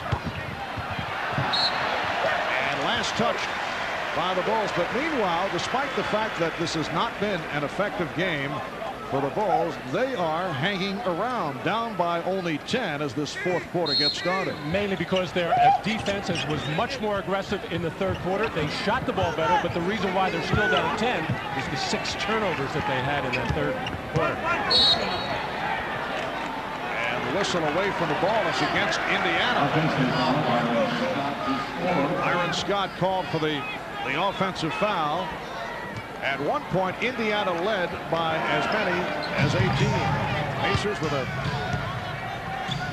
good shooting third quarter, 8 for 10 overall in the third. Michael there setting up Steve Kerr coming off a stagger, but good defense by the Pacers shut it off, and a nice move inside by big Luke Longley. 8-point Indiana lead. Reggie Miller getting set to check back in. Fleming and Scott on the backcourt. Smits playing with 4 fouls up front with McKee and Antonio Davis. Not a good shot by Smits. Here's Jordan putting the move on. And Michael looking over to the official on the baseline, trying to figure out why he didn't get a foul call there. He initiated the contact into Smits. Smits. Well, Rik Smits extends to a 10-point Pacer lead. He is just so comfortable facing the basket from about 15 to 18 feet out front, and really prefers that left box where he wheels across the middle for a little rolling hook. Lead intended for Kerr. Fleming for Davis. Smits off the ball fake, and a hand check being indicated by Dick Pavetta. Well, Michael Jordan spots a little lane here, knows he's in trouble with the 7'4" Smits, but shoved that right hip into Smits, looking for the call. Not really complaining loudly, but you could tell he felt he got bumped on this play. One more look at it as Michael just shoved the little hip into Smits, which did follow the shot. And at the other end, Longley is called for the foul. Reggie Miller is back, replacing Derek McKee. Solid game for McKee, 14 points. He does so many good things on the basketball floor that you don't notice. It's all the little things, and of course Larry would like to become more and more aggressive offensively. Byron Scott running into Luke Longley. That is number 4 on Longley. On Friday night in the game against Milwaukee, in a rare occurrence because the Bulls have not been a successful comeback team. They did overcome a 15-point deficit after 3 quarters to beat the Bucks. That is a rare comeback. The Bulls have suffered this season with very poor third quarter. And that has gotten Phil Jackson crazy. Remember, several weeks ago, he closed the locker room after a game on a Friday night. Had a long meeting with his coaches the following day, trying to solve the problem. Well, he may be on the way to solving that problem with number 45. You'd say they've had number 45 rejoining his club. That's a nice player to add late in the season. Off the steal, Fleming. Jordan got a piece of it. Fleming ran into his own man. Here's Scott. Not a pretty sequence, but Byron Scott gives the Pacers a 14-point goal. Fumbling, stumbling, Vern did a good job, Vern Fleming, of finally corralling that thing and getting it to the open man. Pippen backing his way.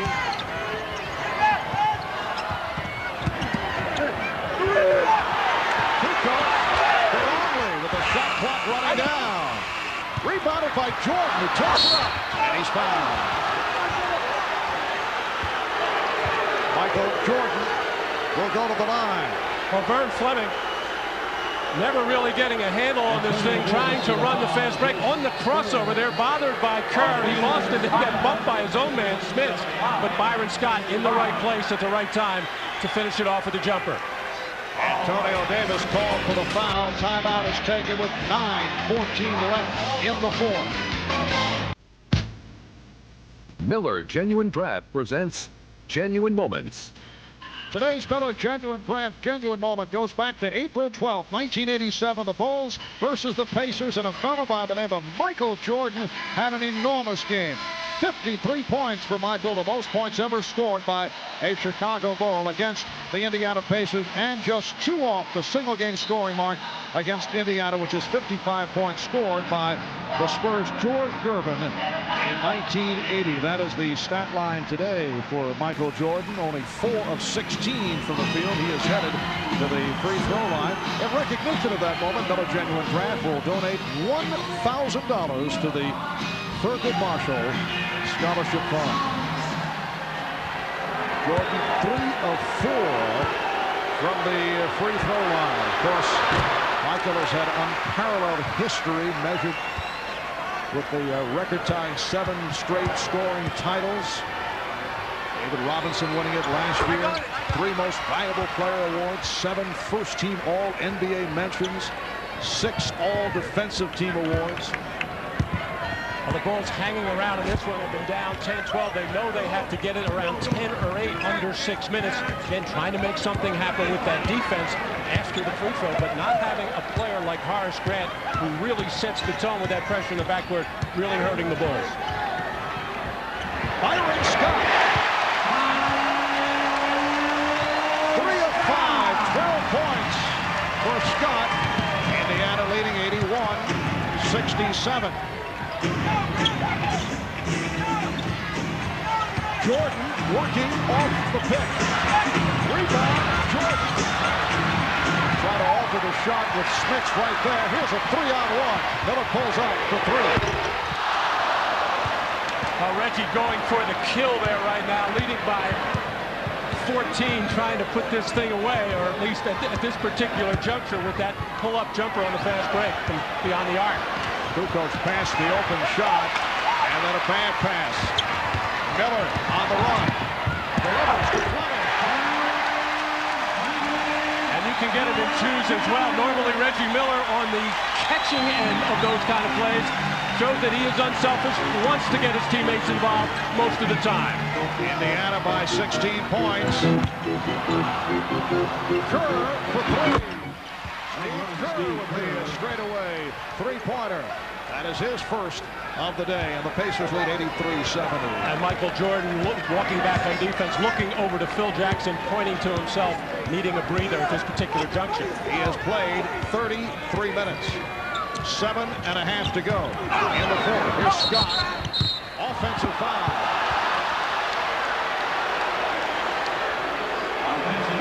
Dick Pavetta, the official, saying that Byron Scott on that penetration took the left arm and warded off the defender. Byron not happy with it, but I think an accurate call by Dick Pavetta.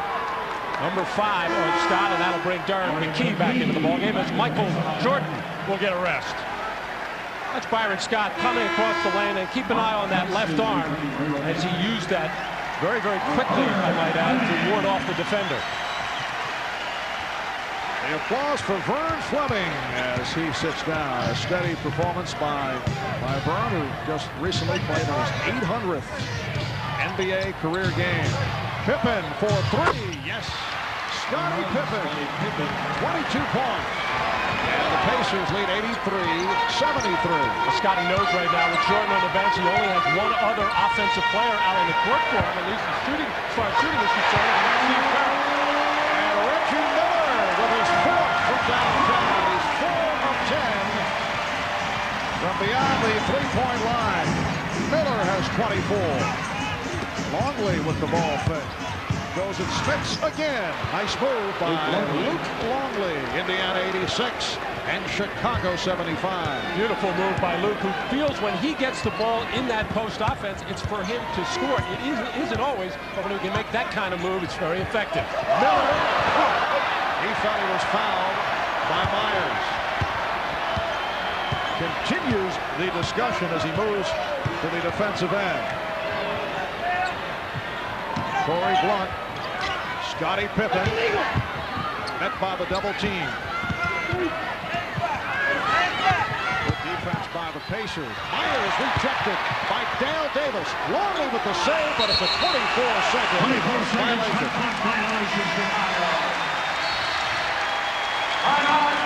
Reggie Miller still upset with the official, felt he got hit on the last play. This time, coming off that screen, shuffles the feet a little bit, but Pete Myers getting hung up on the pick, and that left Reggie Miller to finger the seams, read the label, and drain the 3. And here, after the next 3-pointer, when he got hit on the arm by Pete Myers, continues to complain to the referee.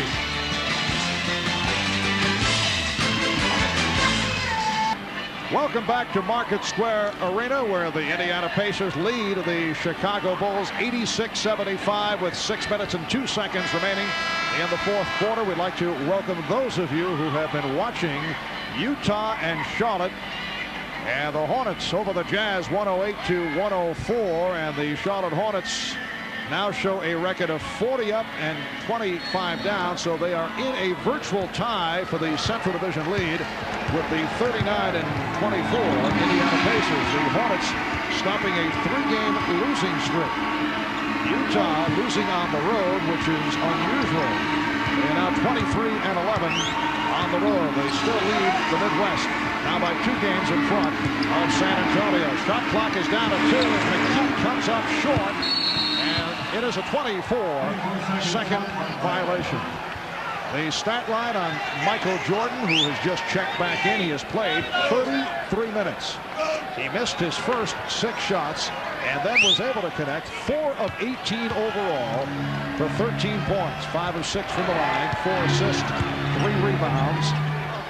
Certainly in a process of adjustment. Looking a bit rusty. On the other hand, we have seen some terrific flashes. Oh! Michael now 4 for 19. It will get better for Michael and the Bulls. Well, the defense of the second half of the Chicago Bulls much better. In fact, the Indiana Pacers have no second chance points. So the move of starting Corey Blunt, playing Bill Wennington a little at the big forward spot, has worked for Chicago, at least defensively, here in the second half. A show the ball move by Jordan, now guarded by McKee. Longley off the nice entry pass from Jordan. Terrific, and Michael, I appreciated that move by Longley to keep moving and then stop dead in the lane with the defender on his back. That's why he got such good position. Pacers 86 and the Bulls 77. McKee went underneath the hoop. Armstrong has a 3-on-2. Pacers able to hustle back. Pippen. Scottie Pippen driving the lane. And it's down to a 7-point Pacer lead. Hanging around, just hanging around. And that's dangerous when you have number 45 on the floor. 6-0 run by Chicago. Miller. Yes! That's a 2-pointer. A quick release of Reggie Miller extends to an 88-79 Indiana lead. 26 points for Miller.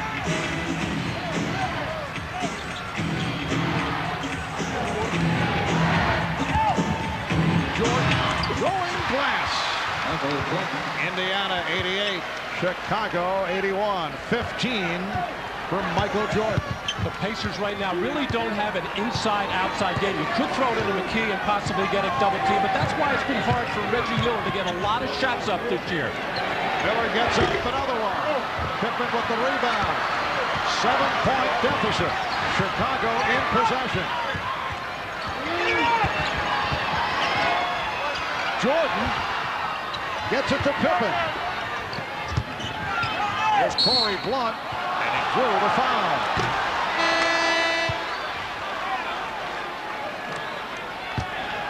Reggie Miller has to depend on baseline screens like that to get open shots. He also has to get kickouts from penetration. But Michael Jordan, hard drive off the dribble to take it to the open spot, get in the air quickly, and nicely using glass. Non-shooting foul on Antonio Davis, who departs, replaced by Dale Davis. 3:05 remaining in the fourth quarter. 7-point Indiana lead. They've led by as many as 18. Pippen for 3. Rebound blocked. Armstrong backs to 3-point territory, and he hit it. The lead is down to 5. Jackson calls for time with 2:44 remaining in the fourth quarter.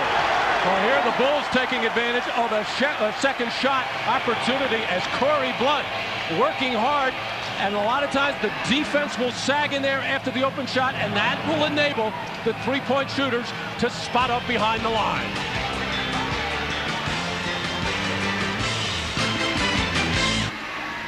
Michael Jordan hoping for a 3-pointer as Corey Blunt will kick out to B.J. Armstrong, but keep an eye on B.J.'s right foot right on the line as he releases that shot. Michael trying to get the three, but it was ruled a 2-point shot. 5-point lead for Indiana. 2:44 remaining. In this fourth quarter, 16-5 run by Chicago. 4 minutes into this fourth quarter, the Pacers were up by 16. So the Bulls trying to make it another good run as they did on Friday night. Coming up short, and the rebound is fielded by Armstrong. The Chicago Bulls very much alive. Jordan posting on Miller. No help at this point. Jordan not able to hit, and it's rebounded by Dale Davis. Number 18 off the boards for Davis. McKee with the roll. A clutch shot by Derek McKee. He now has 16 with 2:03 left in the fourth. The Pacers lead 90-83, and the Bulls take a timeout. Back in a moment at Market Square. You're watching the NBA on NBC. Michael Jordan looking up at the scoreboard to check. Score in time, has gotten plenty of minutes for himself. A little rusty from the field, or we should say very rusty, at just 5 for 21. Not taking advantage of a possible hand check here. Settles for a jump shot, and then the Indiana Pacers will turn it into a wide open jumper on the break for Derek McKee, as once again Mark Jackson finds the open man. Well, let's see, Matt. Wearing number 45, Michael Jordan, 5 for 21, only a 24% shooter. Looking back at his career, wearing number 23 was a 52% shooter. You think they'll stop making all those shirts now? Yes. No. I didn't think so. Timeout rundown. Chicago 3 and a 20. Indiana 2 and a 20. The Bulls in possession. Just under 2 minutes remaining of the fourth. Jordan swinging for the jumper. Rebound, Longley puts it on the floor and drew the foul. You know, when Michael looks at the tape of this, he's going to see that a lot of the moves were there, a lot of the quickness, the good, sharp ball handling. Just a lot of shots early in this ball game did not fall, which I think started to make him think. Here's a typical Michael Jordan move. Good defense by Reggie Miller to turn him away. Michael hanging in the air. He just cannot get these shots to drop. Luke Longley missing on his first free throw. Luke, an 82% free throw shooter. Bulls 16 of 24 at the line. Pacers 90, and the Bulls 84. Talking to Chicago players. Jordan with the steal. Michael Jordan going. Oh, he dumped it off the block and it drew the foul. Looked like he would challenge Smits.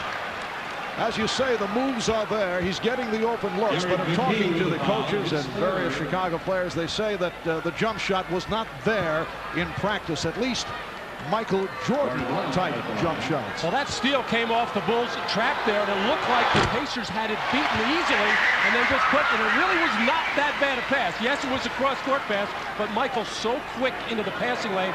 Most teams, in particular the Pacers today, not used to seeing players so quick on that pass break, so it's so hard to practice against it.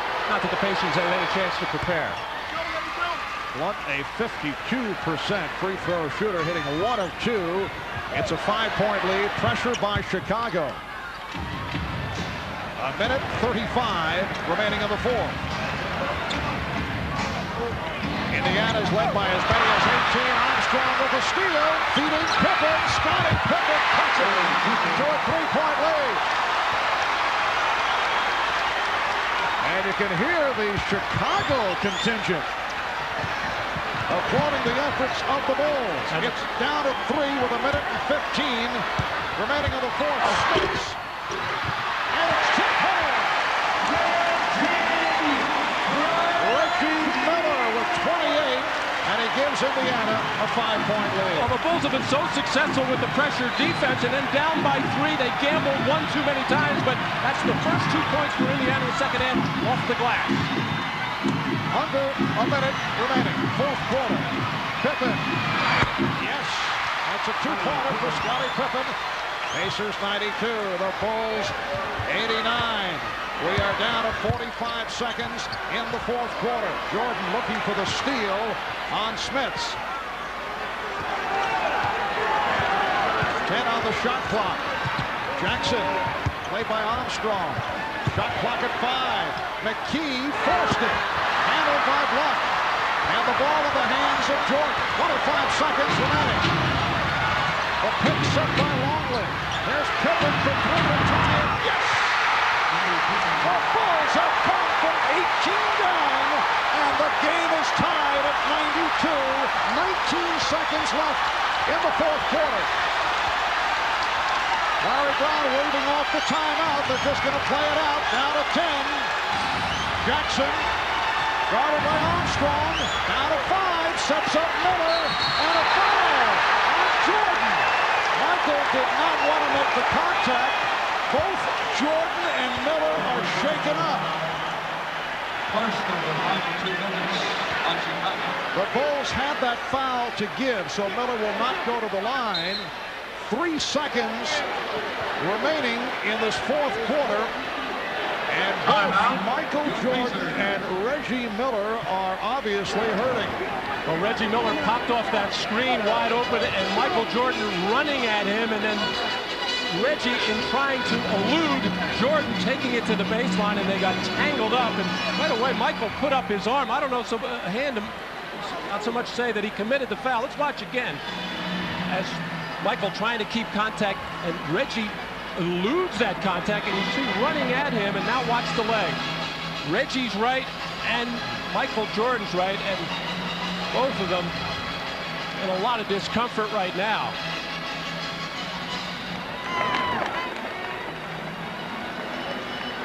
A bizarre conclusion with the Chicago Bulls coming from behind on a 25-9 run.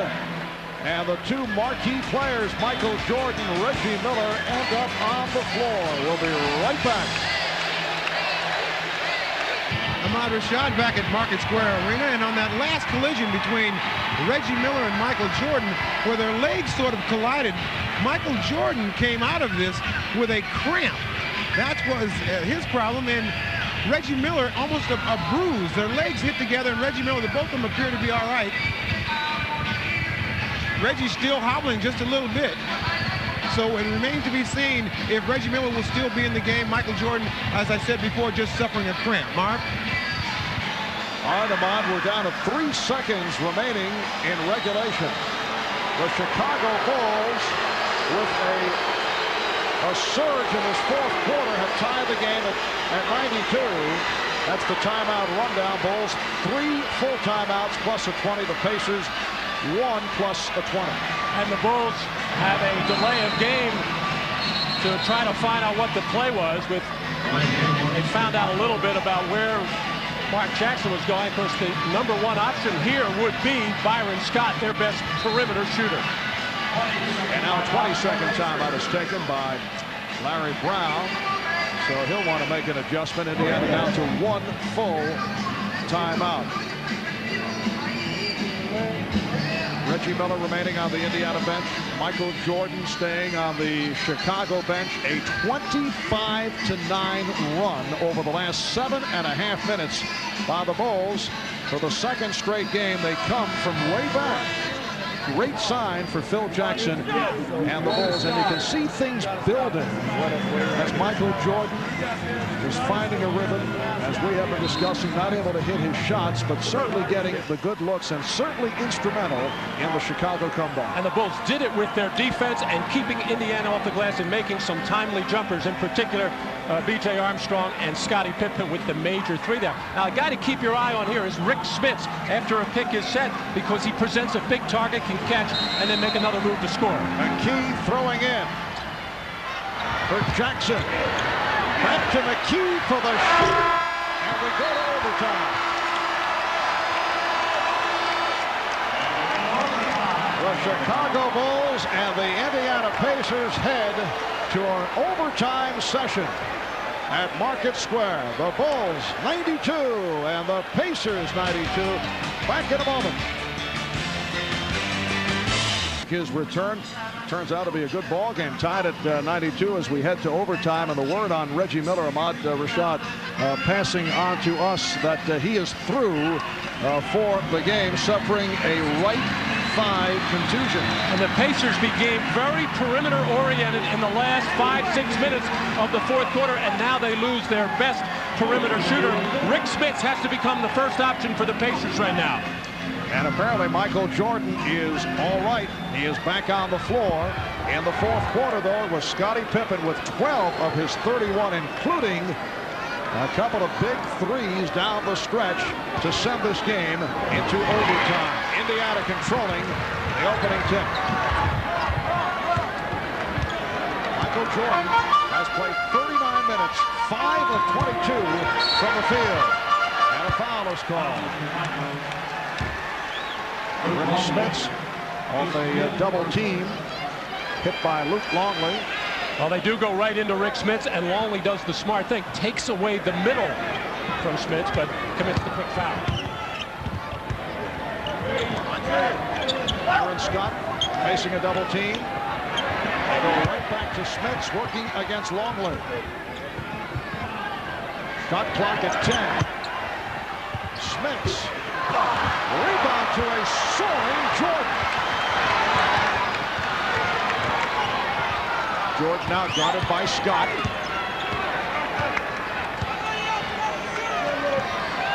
Longley, Blunt, Pippen up front. Armstrong, Jordan in the backcourt. Jordan gets inside, trying to get it to Longley. Shot clock at 3. Jordan has to pump it. 1 minute gone by in overtime. Neither team has scored. The game tied at 92.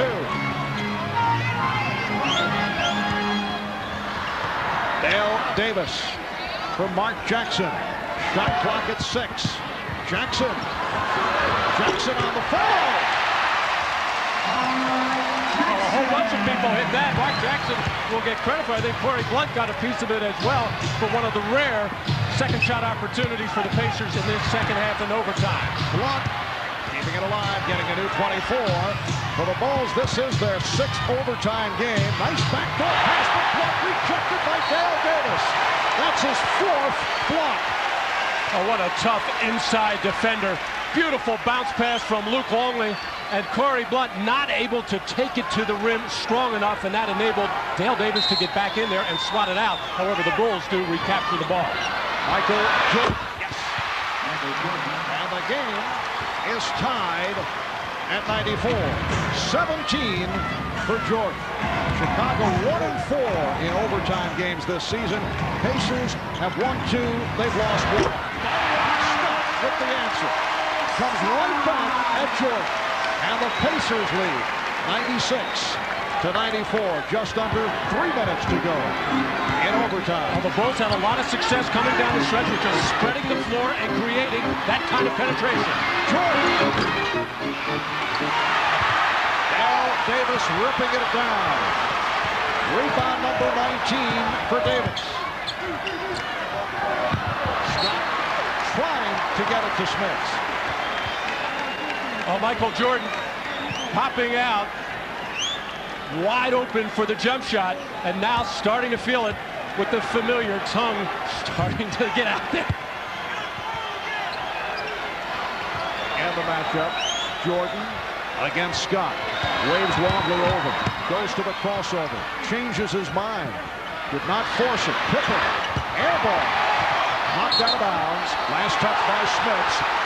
Chicago maintains possession with 4 on the 24. And so typical of the Chicago offense, when they try to run something set, they invariably wear down the shot clock and wind up having to take tough shots like that.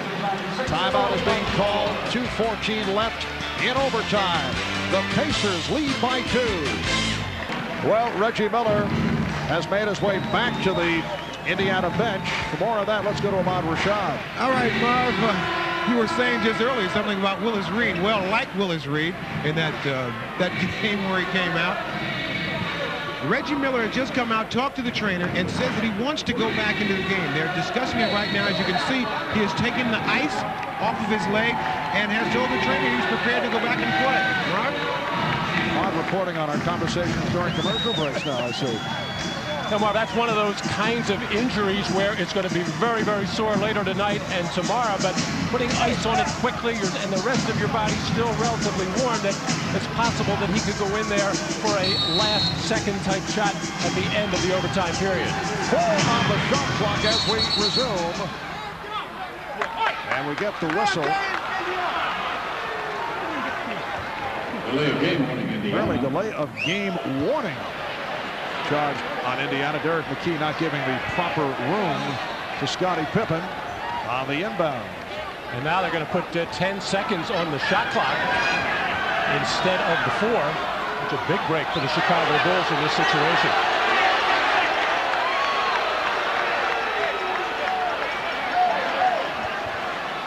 All being explained, Larry Brown begrudgingly accepting that there are now 10 seconds remaining on the 24.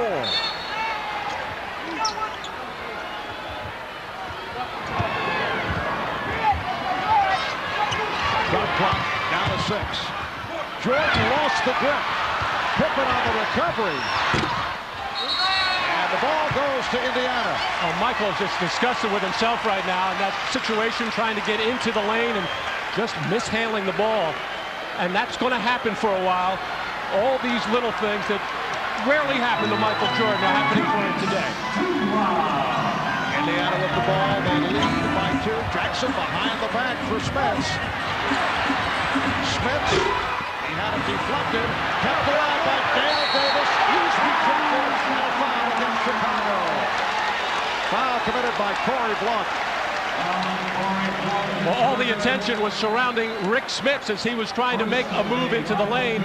Everybody trying to block the shot, or at least 3 people, and that left Dale Davis, who has been doing major damage on the offensive glass, all alone there to do battle with Michael Jordan. Dale Davis with his 20th rebound. That's a season high, but very shaky at the line. Only 53% from the foul line, and he is 2 of 5 here this afternoon.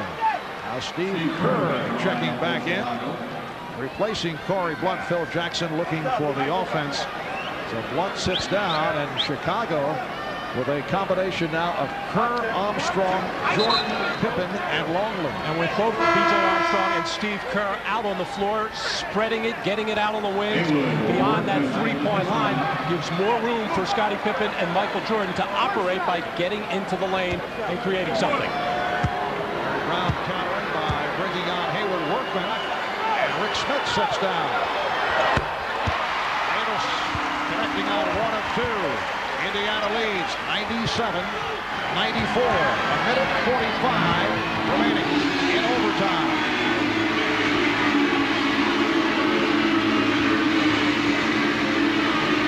They isolate Jordan on Scott. Yes. Michael Jordan comes up hobbling. Cuts it down to 1. A minute 32 remaining in overtime. And Indiana calls for time. You saw Michael hobble off after hitting that jump shot. Here Michael Jordan with very poor spacing on the weak side, just able to out-quick and get in the air over Byron Scott. And the leg that he hurt or had cramped earlier in that collision with Reggie Miller was the right leg. This time Michael is pulling down the sleeve with a problem with the left one. So Jordan now 7 for 26 for 19 points in his 42 minutes. Reminder at the conclusion of this game, and we are in overtime, minute 32 to go. 1-point lead for Indiana. When we wrap it up, we'll send it back to Hannah Storm at our New York studios, and she will explain why Phil Simms has decided to remain in broadcasting. He has signed with NBC Sports rather than sign up as a member of the Cleveland Browns. So Hannah will fill us in on that. It's got to be a lot safer at NBC. In most cases. We're not quite certain about that. Byron Scott knocked away by Michael Jordan. Now both coaches going offense, defense. Rik Smits is back into the ball game right now, as is Corey Blunt, replacing Steve Kerr. Indiana 2 of 6 from the field in overtime. Here comes Reggie Miller. So Reggie Miller who appeared to be through for the rest of the game, is limping his way back out of the court. Shot clock at 8. Mark Jackson. Providing the Pacers with a 3-point lead. A big gamble there by B.J. Armstrong. Really wasn't necessary. He took himself out of the play and left Mark Jackson wide open. He played a solid game. Yes, 10 points and 10 assists for Jackson. And a foul is called. Hand-checking call on Jackson for the Pacers there. 2 minutes on the Pacers. Their 4th team foul. The next foul for either club would put them over the limit. And Larry Brown wanted that foul to be committed. No free throws involved to get Reggie Miller out of the ballgame right now. He is just hobbling, unable to move at all at either end of the floor. It's one out of the pages of Mike Reardon, the early 70s, giving the foul as instructed by Larry Brown. Here's Jordan. Lost it and then regained. Blocked with the driving hook. Rebound McKee. Indiana by 3. 40 seconds left in overtime.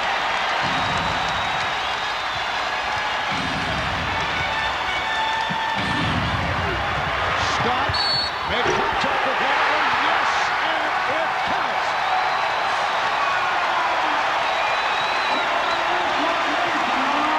What a terrific play by Byron Scott, knowing his team needed a pick-me-up with Reggie Miller out of there. Just gave a little glance coming off that screen. Able to get inside Michael Jordan. Earlier, he got called for waving off with the left arm on a play like that. This time, he did initiate the contact, bumping into Luke Walton, but able to maintain some kind of composure and balance, not real good balance, to get that shot up and in. It has been an outstanding performance by the 33-year-old, soon to be 34, Byron Scott, who will go to the line. He's 5 of 6 at the line, 84% free throw shooter. Larry Brown of the Pacers reacting to the move by the veteran Byron Scott, who has 16 points. Well, the low post game of Rik Smits has been very quiet all afternoon, and the Pacers, tell you what a good basketball team are. They have other ways to do it. They've done it a lot on the perimeter, although maybe a little bit too much, but they also have some people that can get into the lane and make something happen. Indiana by 5, 29 seconds to go in overtime. Three-point play for Scott. And the Bulls will take a timeout. It's the Pacers 102, the Bulls 96. You're watching the NBA on NBC. 29 and 8/10 seconds remaining in overtime. Indiana with a 102-96 lead on the Bulls.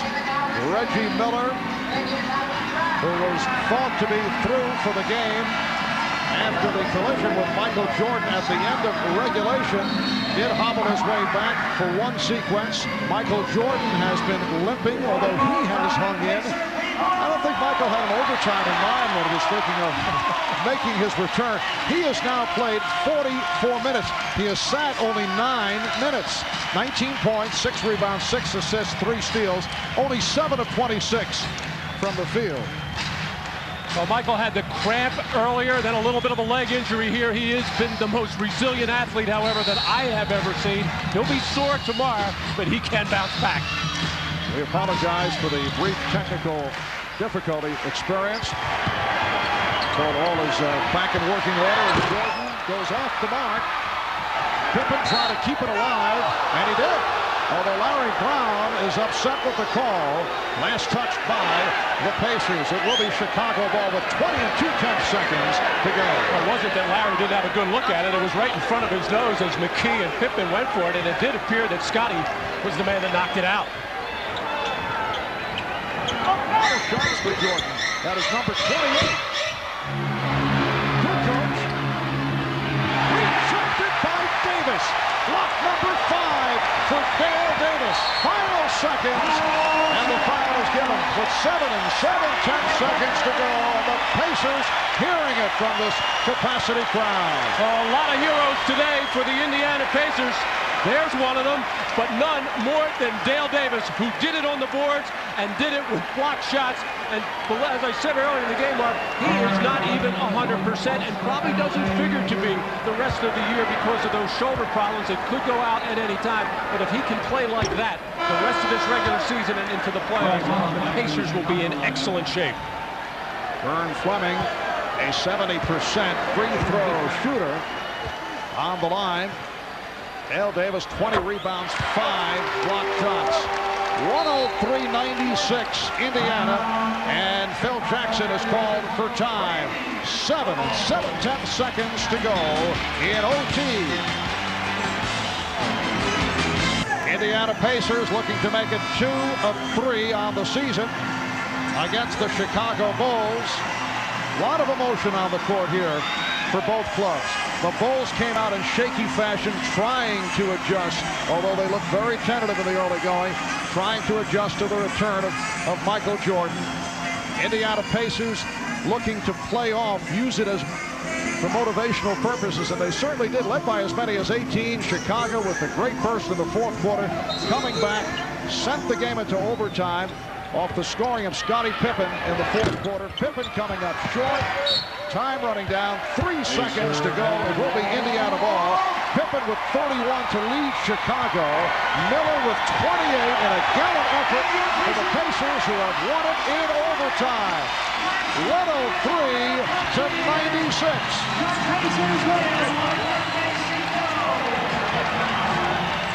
Chicago shooting only 2 of 13 from the field in the overtime session. And Indiana with a record of 40-24. Now let's go to Ahmad Rashad with Michael Jordan. Ahmad? All right, Michael, you got one under your belt. How does it feel? Well, as you see, my timing was a little bit off today. I mean, I was just trying to get my rhythm back, and I don't know if it was a good game for me to come back. Reggie seemed very energized, and you know, so it's my first game back, and you know, I know it's not going to happen in one game. It's going to take a little bit till I get my timing back, but hey, I'm back. That's all that matters. Does it concern you, though, with the playoffs so close, that you will get your timing back in time? Perfect timing. I'm not worried about that. I think, you know, a couple games I should have my timing back, but you know, this is not a playoff game, and it's not, you know, I know we want to win, but for me, I mean, I really got to take my time and try to work my way back in.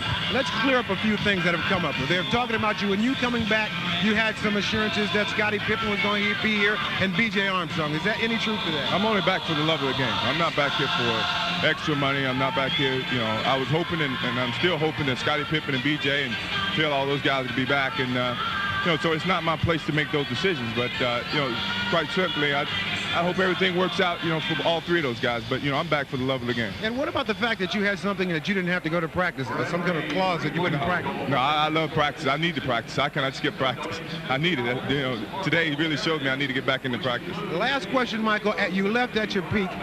If you don't come back and lead this team to a championship, do you worry that this might have something mess up your mystique a bit? No, I'm not worried about that. I mean, you know, you're not expected to win every time, but I'm back here to try to help my team win, and you know, we certainly got a good opportunity. Well, it was great to have you back. We'll see you next week. I hope so. All right, thanks, Michael. Back to you, Marv. All right, Ahmad. So Michael Jordan makes his return here at Market Square Arena in Indianapolis, and Michael very candid about the work that he sees ahead of him off the 7 of 28 performance from the field. Michael finishing with 19 points, 6 rebounds, 6 assists, and 3 steals, and he plays 43 minutes in all. Once again, final score in overtime, Indiana 103 and Chicago 90.